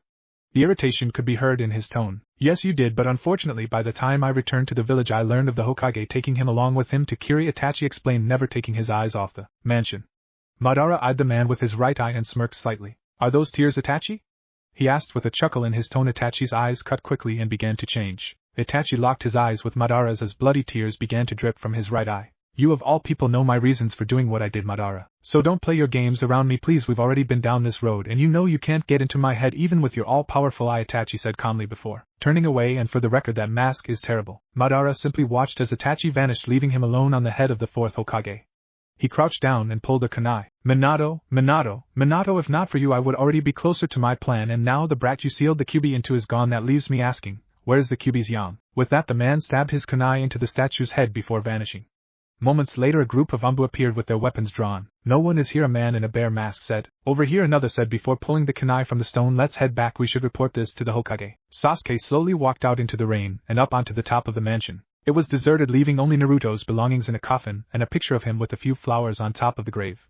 He stood motionless looking down at the blonde's picture. I never really knew you, but my brother would talk about you when we would train, Sasuke said in a dull tone. He said I should befriend you since you've never had anyone except for those who looked after you. He cared about you, and for that I'm glad you're gone. Sasuke paused. Lighting flashed behind him as he looked down at Naruto's picture and gave it a hard kick, shattering the glass. Anyone Itachi ever cared for can't be trusted, and until I kill him everyone's my enemy. I envy you, Naruto. At least you got to die. The moon lit the small island that Haruo's people had come to love. He stood on the deck of his home looking over the garden Kushina has tended to since she returned. The aroma from the flowers would always flow through the area at night, giving anyone near it a soothing sensation, something he knew she needed right now. Just by taking one glance at the women you could see her heart was getting heavier and heavier with every beat. Guilt is a powerful emotion, especially when affecting someone with a pure heart like his daughter. Naruto had been sleeping for almost 2 days now, and she hasn't left his side for more than a few minutes. He took in one last deep breath of the rich garden before turning and walking back into his home. He made his way down to hallway but came to a stop outside the room that was now Naruto's. Your father was a true klutz. Regardless of all his strength and talent, he could hardly walk in a straight line. Kushina chuckled to herself while running a hand through his hair. I remember Jiraiya-san telling me how much of a pain he was to train. At first I didn't believe him, but after spending more time with him it was easy to see why. It was silent for a moment, and Haruo knew why. He watched his daughter's shoulders shudder slightly, followed by her sobs. Please Naruto, she cried, forgive me. Haruo silently walking into the room and stood behind her. His eyes were soft and caring, but he knew how his daughter was. She wasn't one to ask for help even when it's needed. It's been 3 days since you've gotten any sleep, dear, Haruo said quickly. Kushina flinched but didn't turn towards him. The dark circles under her eyes would only prove his statement. How can I sleep when my child's sick, she argued while clearing her crackling voice. Haruo closed his eyes and walked to the closet door. The same way you mother and I did when you were lay you head down and close your eyes. Or I could assist you with a few needles, but we both know my aim isn't all that good, Haruo said while flashing a scary smile and walking back out of the closet holding a pillow. And blank Kushina felt a chuckle lift from her chest while she whipped her eyes. Fine, but I'm not leaving this room, she stated, only to feel the blanket drop over her shoulders and a pillow placed next to Naruto's arm. That's fine, just please sleep tonight. Who knows, maybe he'll be up and about when you wake up. I'm going to head into town for a few hours and see if I can get some info on Naruto. You keep resting. Kushina nodded while laying her head onto the pillow. She hated when her father was right about things like this, and before she knew it she was fast asleep holding Naruto's hand. I'm not a monster! Naruto screamed at the crowd around him as they cursed and threw rocks and glass bottles at him. Leave me alone! Naruto said again in a growl. He felt his body growing warmer and warmer but paid no attention to it. Die, demon! A man said while throwing a rock towards the child. Naruto watched as if in slow motion the stone struck his forehead, cutting deeply into his skin. But surprisingly, he didn't fall. I am not a demon, Naruto mumbled to himself. I am not you. He let out a scream or a roar while throwing his head back. He could feel his heart beating like a rapid drum. His head felt like he was on fire. I am not you, Kyuubi. Ga! Naruto gasped while shooting up from his bed. Sweat ran down his back, face and arms as he desperately tried to catch his breath. It was a dream, he said softly to himself. It helped calm him, so he said it once more. It was a dream. His heart rate slowed and he let out a deep sigh. Never in his life had he felt anything even close to the feeling he was having. It was like something was pushing from inside his body. Naruto, a voice mumbled to his right. Naruto quickly remembered what had happened to him and felt someone gripping his hand. He looked to see Kushina sleeping next to him and desperately holding onto his hand. She's been here the whole time, kid, a voice came from the door. Naruto looked up to see Haruo standing and smirking. Why, I'm fine, Naruto said in a low tone, trying not to wake his so-called mother. Well, she did. I finally got her to get some sleep a few hours ago. It's been almost over 3 days since you passed out, and I see your temperature's finally broken, Haruo said, pointing out the sweat covering the sheets of the bed. Yeah, I guess. Look, I know you mean well by helping me, but I just want to go home. Aji-san and the others are probably worried about me, and I need to know if Kazan is alright, Naruto said softly. Haruo flinched a bit before lowering his gaze from Naruto's. You sure about that, Naruto? It's been 3 days, almost 4 since everything happened. Even for a skilled child like you, the survival rate for you being on your own in the wilds is low, especially with the blood purging. Haruo explained. He didn't want to tell Naruto what he had heard from in town, but if it came down to it he would tell him. It's fine, once I'm back everything will go back to normal, right? Naruto asked with a soft smile. The hope he held in his eyes was weak, as if he wasn't sure if he even wanted to go back. Haruo let out a deep sigh and walked over to his sleeping daughter. He motioned Naruto to get out of the bed, and he did while gently pulling his hand free. Haruo picked her up slowly and began walking from the room. Naruto followed the two slowly and looked at how amazing the house was. It was like the Uchiha compound's head house. He remembered Itachi showing it to him. They came to a door and stopped. Naruto opened it for the older man and watched as he gently placed Kushina in the bed and covered her up. She sleeps like a rock. I remember when she was younger I would end up doing this all the time. She would train herself to the point of exhaustion, Haruo explained, only to hear the women whimper a bit and grip at his shirt. Don't die, Minato. Naruto, she mumbled with tears forming in her eyes. Haruo gently placed his hand on her cheek and began whispering something to her. Naruto felt his gut grow heavy. The pain and sorrow in her tone was enough to bring tears to his eyes. No, Naruto said to himself before pushing the feeling away. She left me. I can't forgive her. Haruo calmed her and walked from the room, pulling Naruto with him. You need to know something, Naruto, he said while opening another door that led to the garden. Naruto stopped and went wide-eyed at the sight. Crimson flowers were everywhere, and the aroma hit him like there was an invisible wall. He felt his body relax as he took in the scent. Haruo noticed this and smirked. This is your mother's work. She loved these flowers. Sarutobi told me about these. Naruto interrupted him while walking over to one and smelling it. Instantly he was reminded of the girl he ran into and blushed slightly. These are my mom's favorite. That's what Ojaizen told me, Naruto said before looking back at Haruo, who nodded. That's right, but Naruto, you need to know something before you talk about going home. Haruo's tone was serious now. There was no smirk on his face, and his eyes remained locked with the blonde's. I went into town for information on the situation between Kiri and Konoha, and well, Konoha's never been better, Haruo said softly, earning a raised eyebrow from the boy. What's that mean? Naruto asked. It means I was making sure there wasn't going to be any conflict between the villages since you were so close to Sarutobi. He paused for a moment. His expression was that of someone who couldn't find the right words, or they knew what to say and just simply couldn't. What is it? Naruto said again, earning a sigh from the older man. Your funeral was yesterday, Naruto. To them you're dead now, Naruto. The villagers have been having celebration after celebration non-stop, and Sarutobi is going to address them all today sometime when the sun comes up. I'm not sure what about, but it can't be good. I just hope he does go to war with Kiri or decide to help in the blood purges. Everyone you ever knew already thinks you're dead, child. If you were to return a place filled with people that are happy you're gone, it would only bring more violence towards you. I know it sounds harsh, but staying here would be the best thing for you. My people here hold no grudge against you or the Kyuubi. You would be one of use as you should be. I would train you and tell you our history, and if you wish it I'd show you the arts of wielding a spear or halberd. Please, Naruto, don't make Kushina hurt anymore. I know she only wants what's best for you. No. Haruo slowly fell to his knees and placed his head on the ground. Naruto blushed, slightly embarrassed by the man's actions. I love my daughter with all my heart, and want her to be happy. You're her child and my grandson. Your father would want you safe, and so do I. Please, Naruto, stay here, and I promise you one day we will go to Konoha and see your precious people, Haruo said without looking up.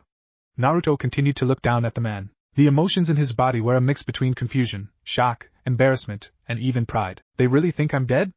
Naruto asked, earning a nod from his grandfather Kurinia-san. The old man, even the pervy sage, will I ever get to see them again? Naruto asked, slowly, scared of the answer he might get. Like I said, boy, Haruo said before standing and dusting his pants off. One day we will all return to that place, but for now you should remain here. I swear on my life I'll make you strong enough to show the world that you're not the Kyuubi if that's what you want, Haruo said, now looking down into Naruto's eyes. The old man could see the flash of emotions vanish in the child's eyes. Why do you care so much?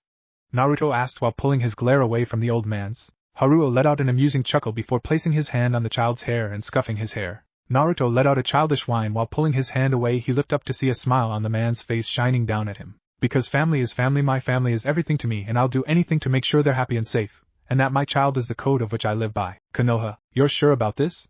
Jiraiya said while standing with his back against Sarutobi's door. The old man simply nodded while pulling scroll after scroll from his desk and putting them into his pockets. His heart was beating rapidly, and his hands shook rapidly as he forced back his screams of frustration. All my life I've treated this village like my family, but I've walked on Minato's memory for too long by letting these people damn Naruto as a demon, and now that he's gone I refuse to walk on his name as well, Sarutobi said while slamming his desk shut. Now walk with me to the clans. I need to have a chat with them, and get me Kakashi. I have a feeling you're going to be too lazy for the job. Sarutobi stood silently in front of his mansion and watched as Hayashi Hyuga appeared alongside some Inuzuka, Inoichi Yamanaka, Shikaku Nara, Chozo Akimichi, Asuma Sarutobi, and Shibi Aburame. They stood looking towards their Hokage with curious glares in their eyes. It wasn't every day he sent Jiraiya to find them for a special gathering. I was expecting this to be a party, but by the look in your eyes, Hokage-sama, this must be serious, some said in a scruffy tone. It appears that way indeed, Hayashi implied. We are waiting for a certain person to show up, and when he does I need you all to listen to what I have to say. After I address the village today, the council will order a meeting, and that is when we will all invoke our rights as clan heads and former Hokage, Sarutobi said, earning a shocked look from them all. He simply smiled at them while pulling a pipe from his jacket. What? I'm getting old, children. You didn't accept me to do this forever, did you? Yeah, actually, Asuma said, smiling, you still have more energy in those bones than most of us young people do.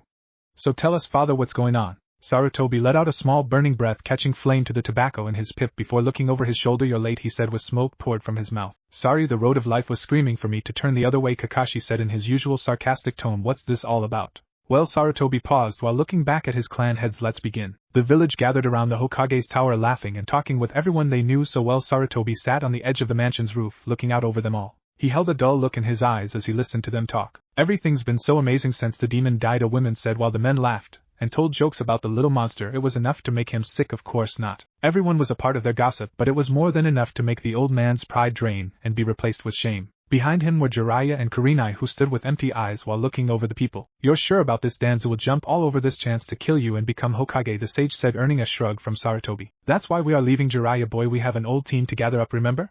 Sarutobi turned to Kurenai, who still remained silent. He walked to her and placed a hand on her shoulder. She flinched slightly before cutting her eyes to his quickly. Protect Naruto. She remembered his order instantly. She felt her stomach twist and turn, followed by her healing wound burning slightly. Kurenai dear, please understand none of this was your fault, and I'm deeply sorry for what I've done to you, Sarutobi said softly before bowing his head. Naruto was like my grandson. He was my son, Kurenai yelled while tightening her fists. 3 years. He cried to me, he called me his cousin. I held him when he cried at night, and I bandaged his wounds, and now he's gone, and everyone I know couldn't be happier. It was my job to protect him. And it's my fault he's dead, so don't you dare. Kurenai paused while looking into the older man's eyes. She could see fresh tears forming in them as she smiled at her. Guilt washed over her as tears began to fall from her eyes. I'm so forgive me, she mumbled, only to feel a hand on her shoulder.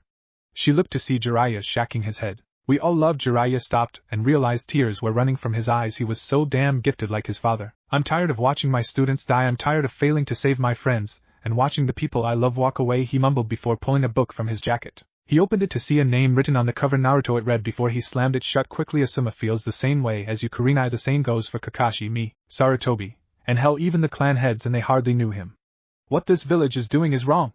And I'll be damned if I'm going to stay in it any longer. Then I'm coming to, Kurenai said quickly to the both of them, who seemed to glare at her for a short moment before Sarutobi shook his head. No, everything is about to change, dear, and what would Asuma do without you? I know you're both quite fond of each other, Sarutobi said, earning a small blush from the women. You'll stay here and help prepare the next generation. Hopefully they don't make the same mistakes as we old fools have. Mistakes?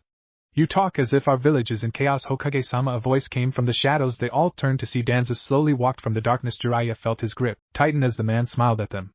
If only you all would have left the boy in my care like I had asked, he would still be alive. Yeah, and he would be a mindless puppet for your Roots ranks, Jiraiya said while smirking at the older man. Enough, why are you here, Danzo? Sarutobi asked while locking eyes with the man. I had a feeling you would do something reckless, so I went ahead and called the council here. What exactly were you all talking about up here? He asked while raising his hand. Instantly 4 squads appeared surrounding all of them, followed by Sarutobi's old teammates entering the picture. If it isn't Danzo's puppets, Jiraiya said, earning a glare from the older council members. Well, it seems they've caught me, but it doesn't matter. The village will know the truth behind Minato Namake's name, Sarutobi said while reaching in his pocket and pulling a scroll out. He threw it across the roof into the hands of Danzo, who raised his free and snatched it from the air. Slowly he opened it and allowed his eye to scan over the scroll. Suddenly his eye went wide with shock at the information he had just read. Not even he knew of Naruto's heritage. He looked back up to see Sarutobi holding another scroll up and looking towards his team. This is the scroll we all signed to keep his name a secret, but since he's dead I see no reason for its existence anymore. Sarutobi took a large hit from his pip. The tobacco let off an orange glow before a small amount of flames launched from the pip and consumed the scroll. They all watched as it burst into flames and rolled to the ground.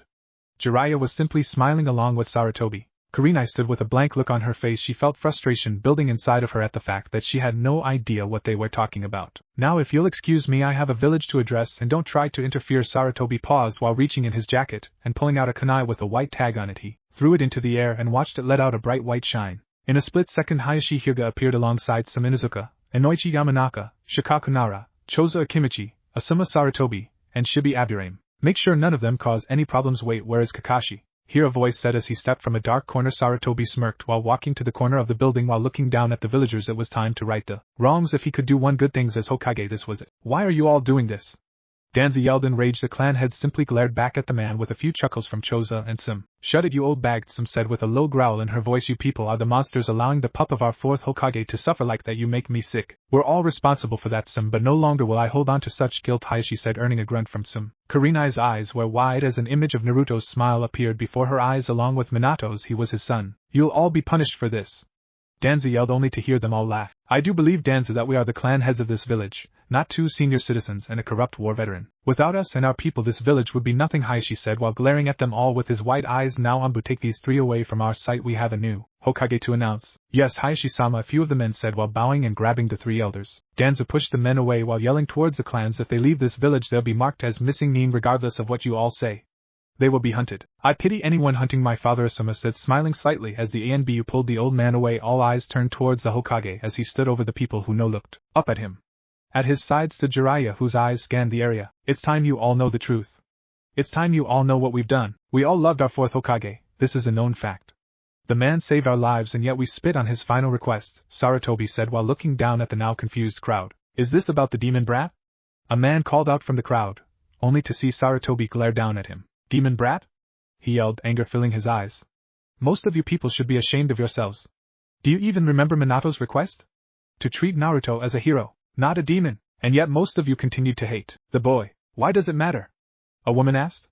I never hated the child, but since he's gone now, why are we still talking about it? Because those of you that have continued to celebrate his death bring shame to this village and the memory of the 4th.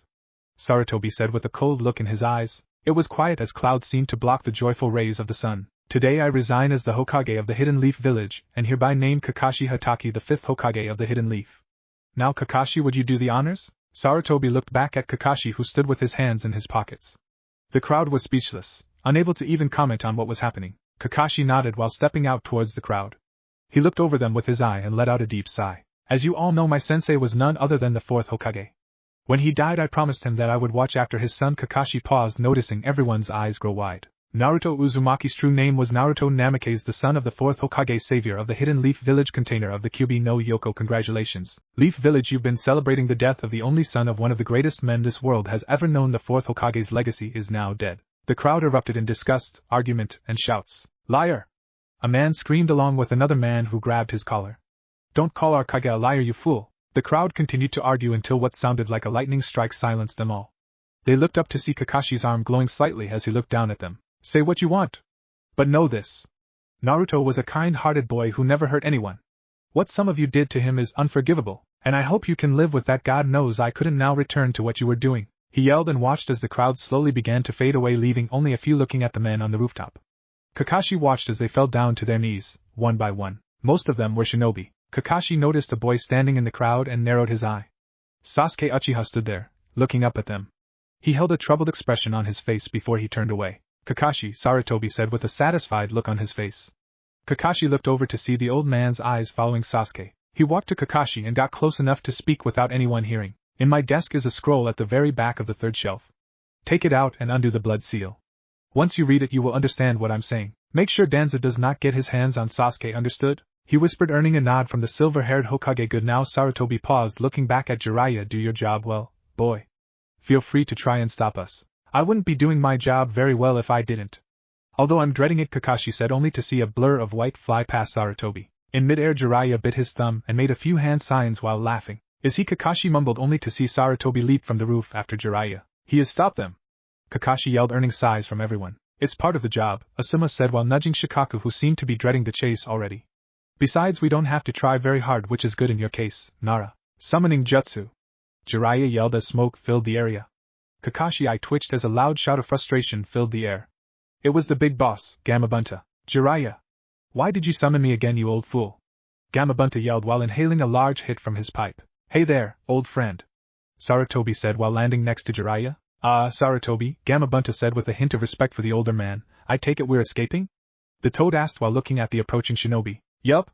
I'll explain along the way. First things first, head east, we need to find a bar. Jiraiya yelled, only to see the toad exhale, filling the area with smoke. Asuma took a deep breath as he ran through the tobacco smoke, silently laughing at the others as they coughed. And you all said I should quit smoking. Kakashi walked into his office and instantly went to the desk and opened the shelf Sarutobi described. He pulled forth a scroll and laid it on the desk. Biting his thumb and placing some blood on the seal, he watched it roll open slowly. Slowly he read it before plopping down in the chair. Obito's eye seemed to twitch a bit as he sat silently in the office. Itachi, dear God, boy. How could they have made you do such a thing? Kakashi growled while gripping the scroll tightly. He dropped the scroll into the desk and walked for the door with rage in his eyes. The last thing on the paper read, I, Itachi Uchiha, swear my loyalties to Konoha and will take this mission without shame. Only pride. But I have one condition. My brother is the only exception. I will not kill him. I leave him in the care of Sarutobi-sama, who I trust will protect him from any harm. These are the only conditions I must have promised to me by Danzu. Kakashi burst from the mansion and vanished in a blur. The whole clan didn't deserve that. Kakashi's mind screamed in rage. Itachi didn't deserve that. Before Kakashi knew where he was, he had already arrived where Danzu and the council were being held by Hyuga and Bu. Lord Hokage, one spoke with respect for the silver-haired man. It would take a while to get used to that. Take me to them, and then leave me. I want no one near this area until I am done, understood?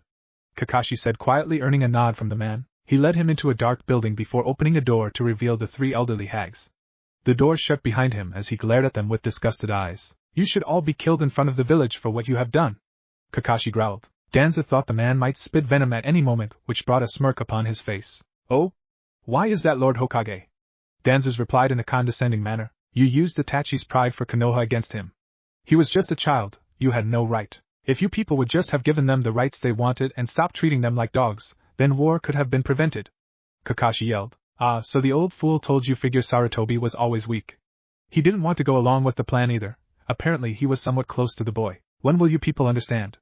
We shinobi are tools to protect and serve our village.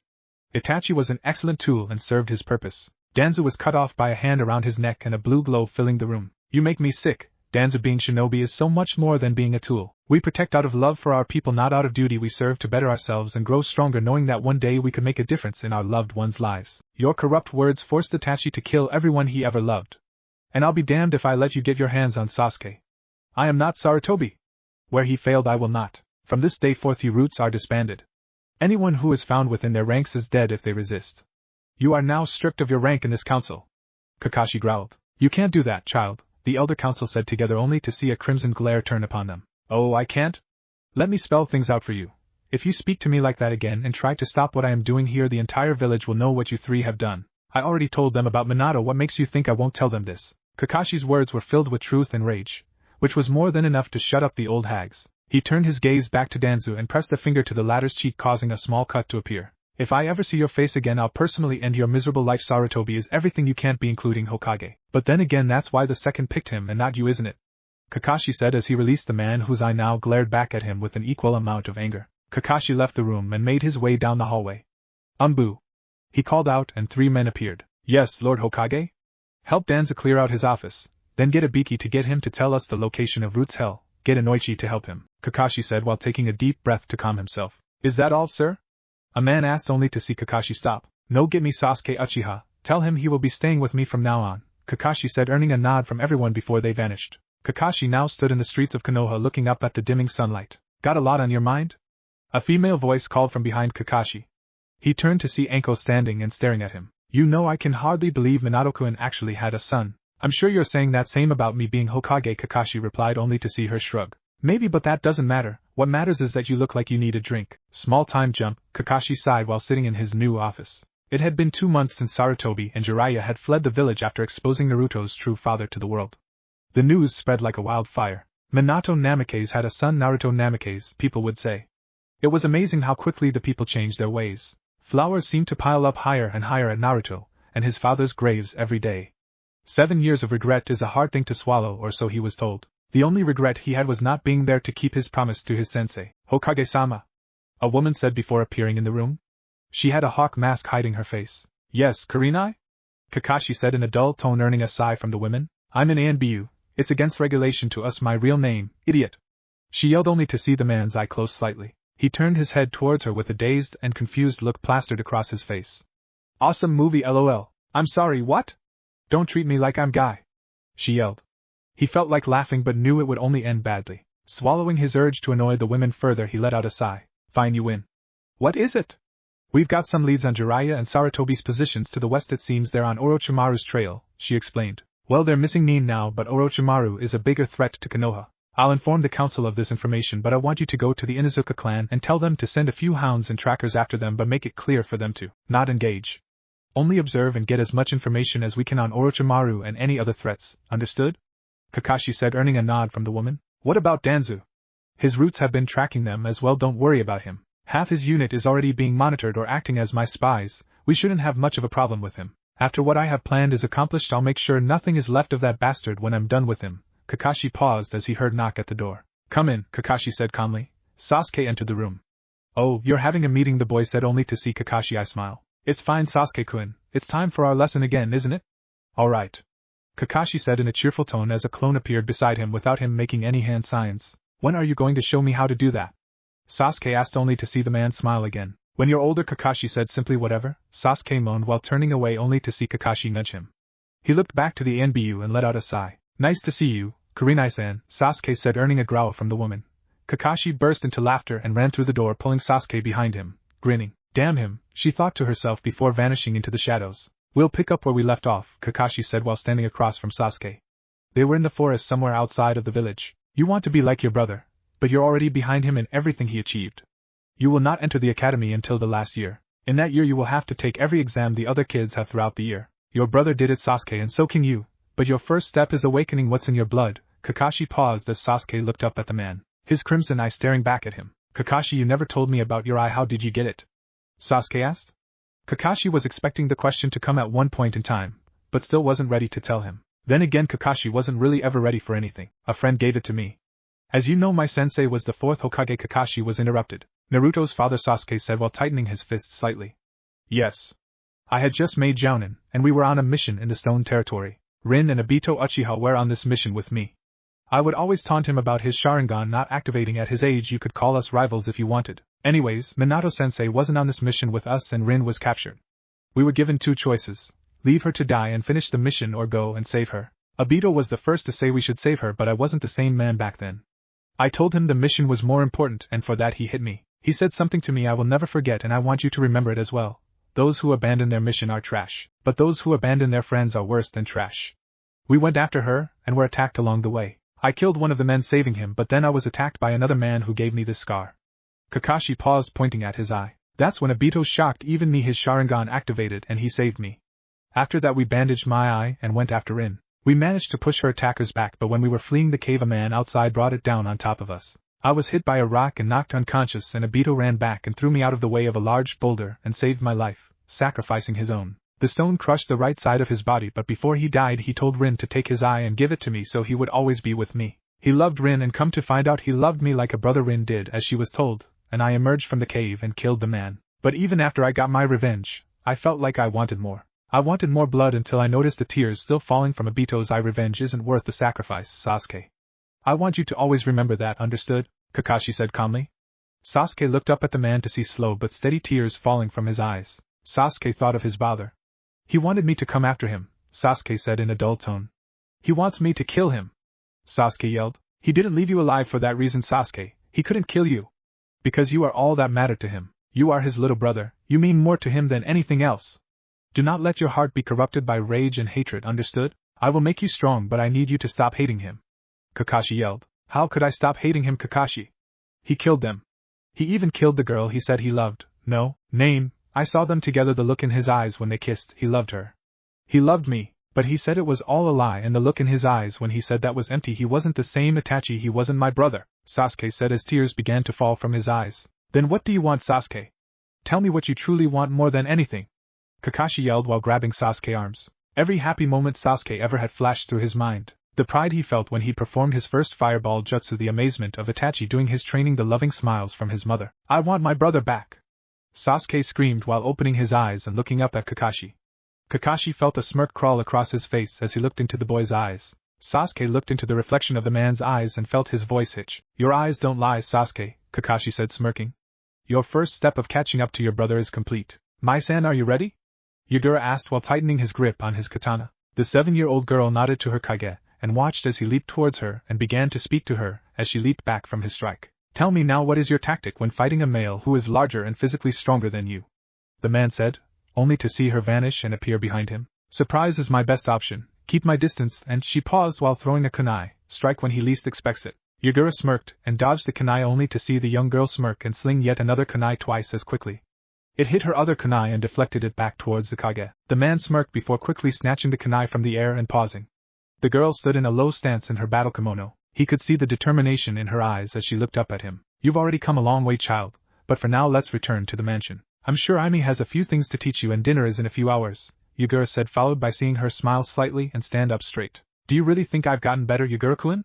she asked, earning a bright smile and a nod from the man. Your rational thinking is that of an adult's. You're smarter than Aimi-chan, and when it comes to your determination and ruthlessness you could scare even me when you get older, Mei-chan.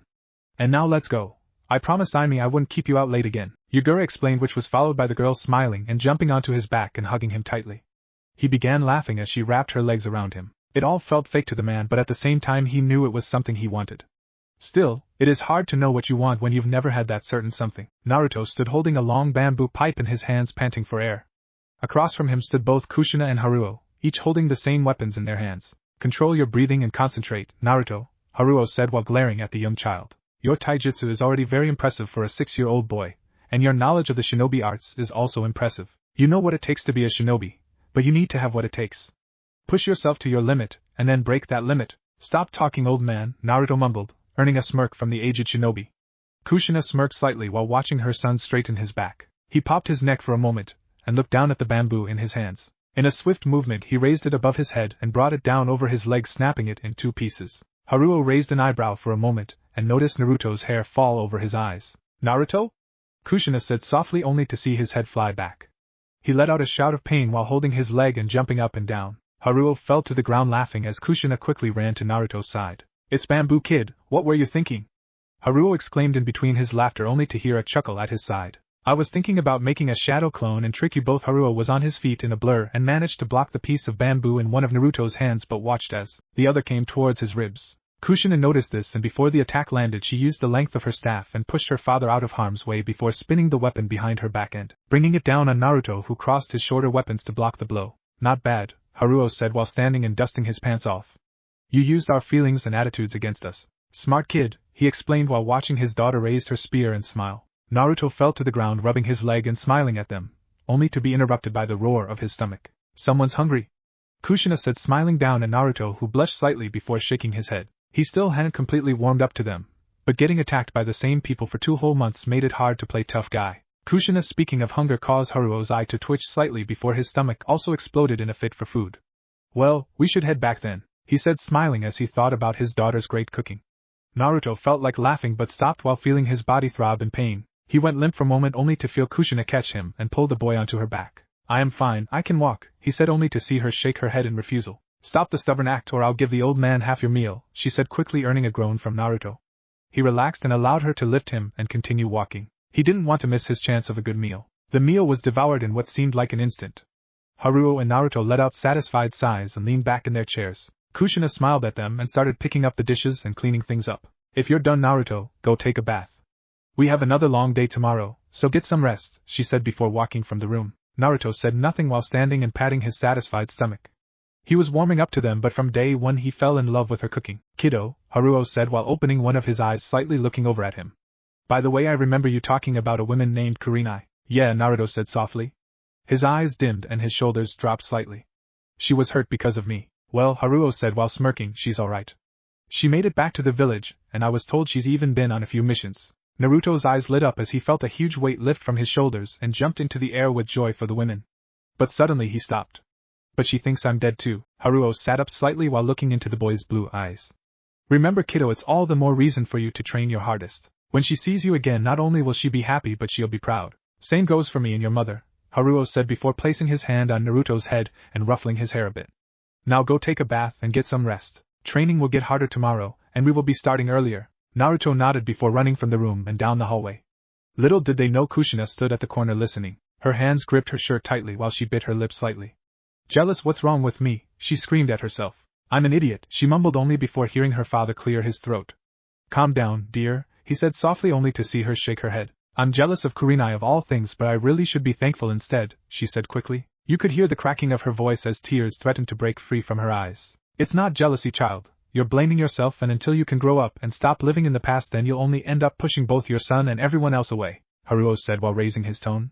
This is not you, Kushina. You think I don't know that? She yelled at her father before pushing him backwards. His eyes were wide in shock as he stared at her, unable to say anything. But I can't stop thinking about what I've done. Then stop thinking about it, a voice came from down the hall. They both looked to see Naruto standing in his shorts only. Kurinai-san was like my mommy, she took care of me like a mother should. But Naruto paused while looking to the ground and blushing a bit. I know you're my mom and I know that you love me, so there's no need for you to keep crying, okay? Mom. Naruto stood looking up at the two and could see the shock in their eyes as they simply stared back at him. Haruo held a soft smile on his face as he watched his daughter and grandson. Her eyes were wide and swollen with tears as she took several small steps towards the blonde child, where she then fell to her knees in front of him. Gently she kissed Naruto's forehead gently before wrapping her arms around the child tightly. His arms crawled around her neck as she began to cry softly. "I'm sorry," she whispered again, only to feel another pair of arms wrap around the both of them. "The child already forgave you, dear, just like Minato did." Haruo's words were clear and soothing to Naruto and Kushina as they all held each other closely. Naruto felt his body relax as he closed his eyes slightly. This was a real family, it was his real family. 2 years later, Naruto age 8, almost 9, May age 9, almost 10, Naruto's heart pounded as he stood across from his mother, who was bent down holding her long halberd tightly. In his right hand was a sword twice as long as his body, a Masamune katana, and in the other was a short wakizashi. Stay calm, Naruto, he thought to himself while observing his surroundings. He knew the woman before him was a water clone, and he needed to find the real body before he planned any further. He closed his eyes and took a deep breath through his nostrils. The rich air filled his lungs with humidity and a sweet aroma of flowers. "That's it," Naruto said to himself while opening his eyes. He gripped the hilt of his wakizashi and slung the blade to his right. As it shot through the bushes, a figure jumped into the air. Naruto looked up to see Kushina holding her spear above her head as she fell to the earth. Naruto sheathed his Masamune and made a few hand signs. "Shadow Clone Jutsu!" he yelled. Instantly 3 clones appeared at his side and charged at his mother's water clone to make sure it wouldn't interfere. He placed his hand on the hilt of the blade on his back and smiled. He wasn't very good at the technique with the Masamune, but since he slung his wakizashi into the woods, it was his only choice. "Come on!" Naruto yelled while pushing chakra into his legs. Kushina tightened her jaw while looking into Naruto's eyes. Their determination met before their blades did, and in a flash they both passed each other in the air and fell to the ground, landing softly. Naruto stood with his bangs over his eyes silently as Kushina turned to face him. The sound of metal hitting the ground filled the air as Naruto raised his hand to see his once long katana shattered and laying at his feet. Blood shot from his right arm. He let out a shout before falling to a knee and gripping the wound. "And Naruto!" Kushina yelled while lowering her guard and running to his aid. Haruo sat in a tree in the distance, and shook his head just like last time, he said to himself. Kushina reached Naruto's side only to see the boy turn and smile at her. Her eyes grew round as cold steel touched her neck. She cut her eyes to the right to see Naruto smiling at her. His right arm was bleeding badly, but he paid it no mind. "Gotcha again, Mom," he said smugly, only to see her return the smile. "Oh, did you now?" Naruto's eyes grew round as water began to drip from her neck and down the wakizashi and up his arm. He watched her body turn to water before it latched onto his body, creating a sphere around him. It was over. "You shouldn't do that to me, Naruto," Kushina yelled while stepping from the bushes. "It's not right to use your mother's emotions in a fight," she yelled to the orb. Inside of it, Naruto held his breath as he crossed his arms and turned his head. "Well, it's not exactly an even fight," Haruo said while walking from the bushes, "and dear, you should release the jutsu or you might actually kill him." Kushina let out a yelp while looking over to Naruto, who sat with both his legs and arms crossed in the water. She noticed his eye twitch slightly in her direction as bubbles shot from his mouth and nose. The water fell to the ground, leaving a panting Naruto and a laughing Haruo. "I'm so sorry!" Kushina yelled while patting Naruto on the back as he coughed for breath. "All right then," Haruo said while his laughter died down. Naruto stood slowly nursing his arm to see Haruo looking down at the shattered weapon. "To think it lasted that long," he said. It seemed like he was talking to himself before he looked back up at Naruto. "Kushina, we're going into town. Bandage his arm, we'll be back by nightfall." Naruto walked through the streets of the town as it grew darker and darker with every minute. The sun began to hide behind the horizon, lighting the ocean with its many wonderful colors which bounced off the mist surrounding the village, giving everything a warm tone. The twilight hours suited Naruto's new home better than any other place he knew. "We're here," Haruo said while stopping outside of a small hut. Black smoke was coming out from the top of it as the man knocked on the door. Almost instantly the door swung open, releasing a strong brimstone aroma into the air. Naruto felt his nose twitch, and his eyes beginning to water. "Achoo," he sneezed, firing spit through the doorway and onto a dark figure standing in the door. "Bless you," the voice of an old man called out as the figure stepped from the thick cloud of smoke. His face was covered in soot except for his eyes, which were covered by goggles. He looked up to Haruo and smiled at the man. "Ah, Haruo-sama. And this young lad must be your grandson. I presume I take it you're here for your order then?"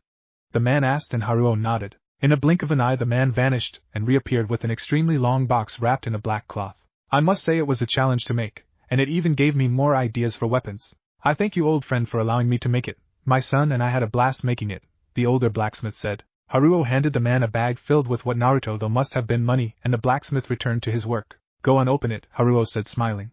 Naruto wasted no time and gently unwrapped the black silk cloth from around the hard wooden case. He opened the case to see a beautiful long black staff with sliver vine designs flowing around it. There was no blade attached to it, no nothing. "Pull it out," I designed it myself, Haruo said smiling.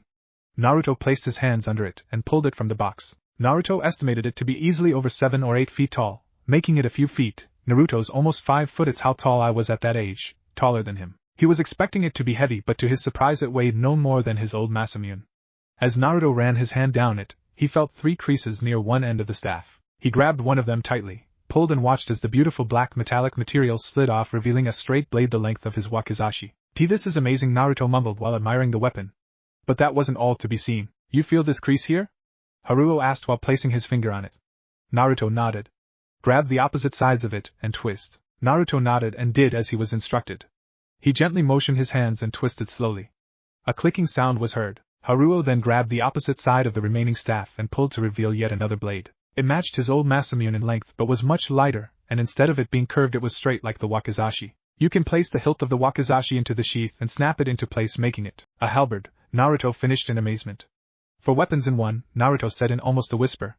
Haruo had taken all Naruto's strengths and put them into one weapon. Your skills couldn't be placed in one single weapon, so I came up with this. Naruto, I have never heard of anyone who can wield such a thing except for one man. Haruo paused. But if you can figure out how to flow with something like this, you'll be unstoppable.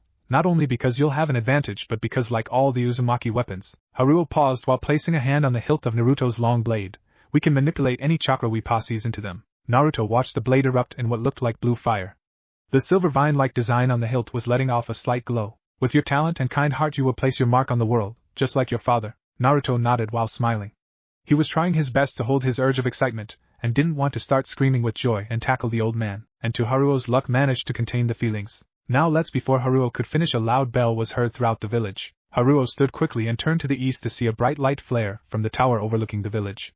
His expression went cold, and his skin grew pale. They've found us, why now? Damn it! He exclaimed in frustration. The door of the hut swung open to show the old blacksmith in an old-looking armor, followed by what must have been his son. He had orange hair and was very tall. On his back were 3 spears. Naruto guessed one of them was for the elder blacksmith, and the other 2 were for himself. We're ready! The old man yelled as his son grunted and nodded before looking down at Naruto and smirking. Like your weapon, young one? He asked. Naruto let his usual smile shine while nodding and putting it back together quickly. Let's go! Kushina will beat us there! Haruo yelled while leaping through the air. The large man picked Naruto up and placed him on his shoulder. Hold on tightly, young one. Kushina dashed towards the east side of the village where she could hear screaming. In her hand was her long halberd which she gripped tightly. Anger flashed in her eyes as she moved like a blur. Someone found them, but how? She launched herself over a large building and came to a sliding stop. She saw a line of her village's men standing prepared to fight. Women and children ran into the opposite direction. They were screaming in fear of the large group of Kiri shinobi slowly appearing through the tree line in front of them. At the front was a man with a black eye patch over his right eye. To his left and right were men with katanas strapped to their hips. In contrast to the other shinobi, they looked dangerous. But the numbers of the former were great. State your purpose. Kushina yelled. Her men stood directly behind her. The man held his hand up while closing his eye. We have been ordered by the Mizukage to scan and search for materials. We had a merchant tell us about a few people who trade silks and valuable metals on the market every few months. Those people wouldn't happen to be you, would they? How did you get to this place? Kushina asked. We are protected by many different obstacles, and yet here you and your men are. We lost a few ships, but if you've seen a defense like this before, then it's not much of a problem to get through, the man said calmly. And I've seen a lot in my time on Earth. Now, if you would just be so nice and give us any spare materials you have, we will gladly leave you all in peace. I would rather not have any blood spilled. Our people work hard for these materials. Unless you have something in return, then we cannot do that. If we give them to you, then we will have nothing to trade with on the markets, Kushina said calmly while pushing chakra into her weapon along with the men at her back. Their weapons all lit with chakra, causing the man to raise an eyebrow. There were multiple colors of chakra coming from their weapons. She's pushing water chakra and her chakra into her weapon. The rest of the men are just pushing their elemental chakra into them, he thought to himself. Slowly he watched her men pair up and get into some sort of order. They're getting into a combo to get the best result from their abilities. Why are these people so familiar? It's a shame it has to come to this then, he said while pulling his katana along with the men at his sides. If I go back to the village again without anything, then Yagura-sama won't be pleased. Now let's begin. In a flash, Kushina and her men vanished along with the mist swordsman and his shinobi. The metallic singing of blades filled the air along with the screams of men. Kushina cut down 2 men in a split second and began to twirl her weapon from side to side before raising it above her head and bringing the dull side of her blade down on a man's collarbone, shattering it. She looked to her right to see her men were outnumbered 3-1 but were holding their own. Damn it! She growled before kicking the screaming man in front of her out of the way. She charged forwards only to come to a complete stop. Around her were 4 men, each holding a katana in their hands. Behind them was the leader who simply stared at them all. The men charged at Kushina, who cursed herself for rushing into a trap. There was no way she could block them all. Enough! A voice yelled from above them. A small figure came crashing down with a long black staff, knocking a man to the ground. The boy's hand slid down the weapon, and Kushina watched as his thumb pushed a part of the weapon up, revealing the shine of a blade before he swung it with all his might in her direction. The black metal sheath flew past her head and pegged another man directly between his eyes, causing them to white out. Her eyes locked with his, and she felt her body go numb. Minato's image appeared before her for a short moment. He's exactly like him, she thought before hearing a man shout from behind her, snapping her from her daze. Quickly she turned, and with a hard thrust of her halberd she hit the man in the ribs with the dull side of her blade. His feet lifted from the ground and she pushed through with her attack and launched him through the air into a tree. "Kushina-san!" A booming voice yelled. Kushina looked up and saw a large figure come crashing down behind Naruto. In his hands were 2 long halberds. He quickly knocked 3 men from behind Naruto and stood in a defense position. "Azura!" Kushina laughed for her friend as he nodded. "Stay close, kid. Show these fools what you're made of," Azura said, earning a smirk from Naruto as he nodded. "You got it." The Kiri leader's eye was locked on the blonde child as he danced through grown mean with his long spear, making sure to hit each man with the dull side of his blade. He was amazed at the sight. The boy was no older than 8 or 9, and held his own against grown men. Even though the Mizukage didn't give him any shinobi above low chunin level, they should be more than enough to handle a child and a woman. But their teamwork was proving to best his men. Not to mention the giant was putting up one hell of a fight. In a flash Aoi watched as 4 of his men flew from his left, and landed on 2 men running up behind Naruto and Kushina. "That's enough," another voice called as an elderly man appeared before the swordsman. "Why has Aoi of the 7 swordsmen come to my island?" Haruo asked. Blue and white flames began to erupt from his spear. Aoi watched as this old man launched himself through the air towards some of the shinobi. He saw that the wounds they received were more like burns and let out a sigh. "Apparently I've come for the wrong reasons. May I ask your name, old man?" "And how do you know mine?" Aoi asked, standing tall. "My name is Haruo Uzumaki, and these are my people.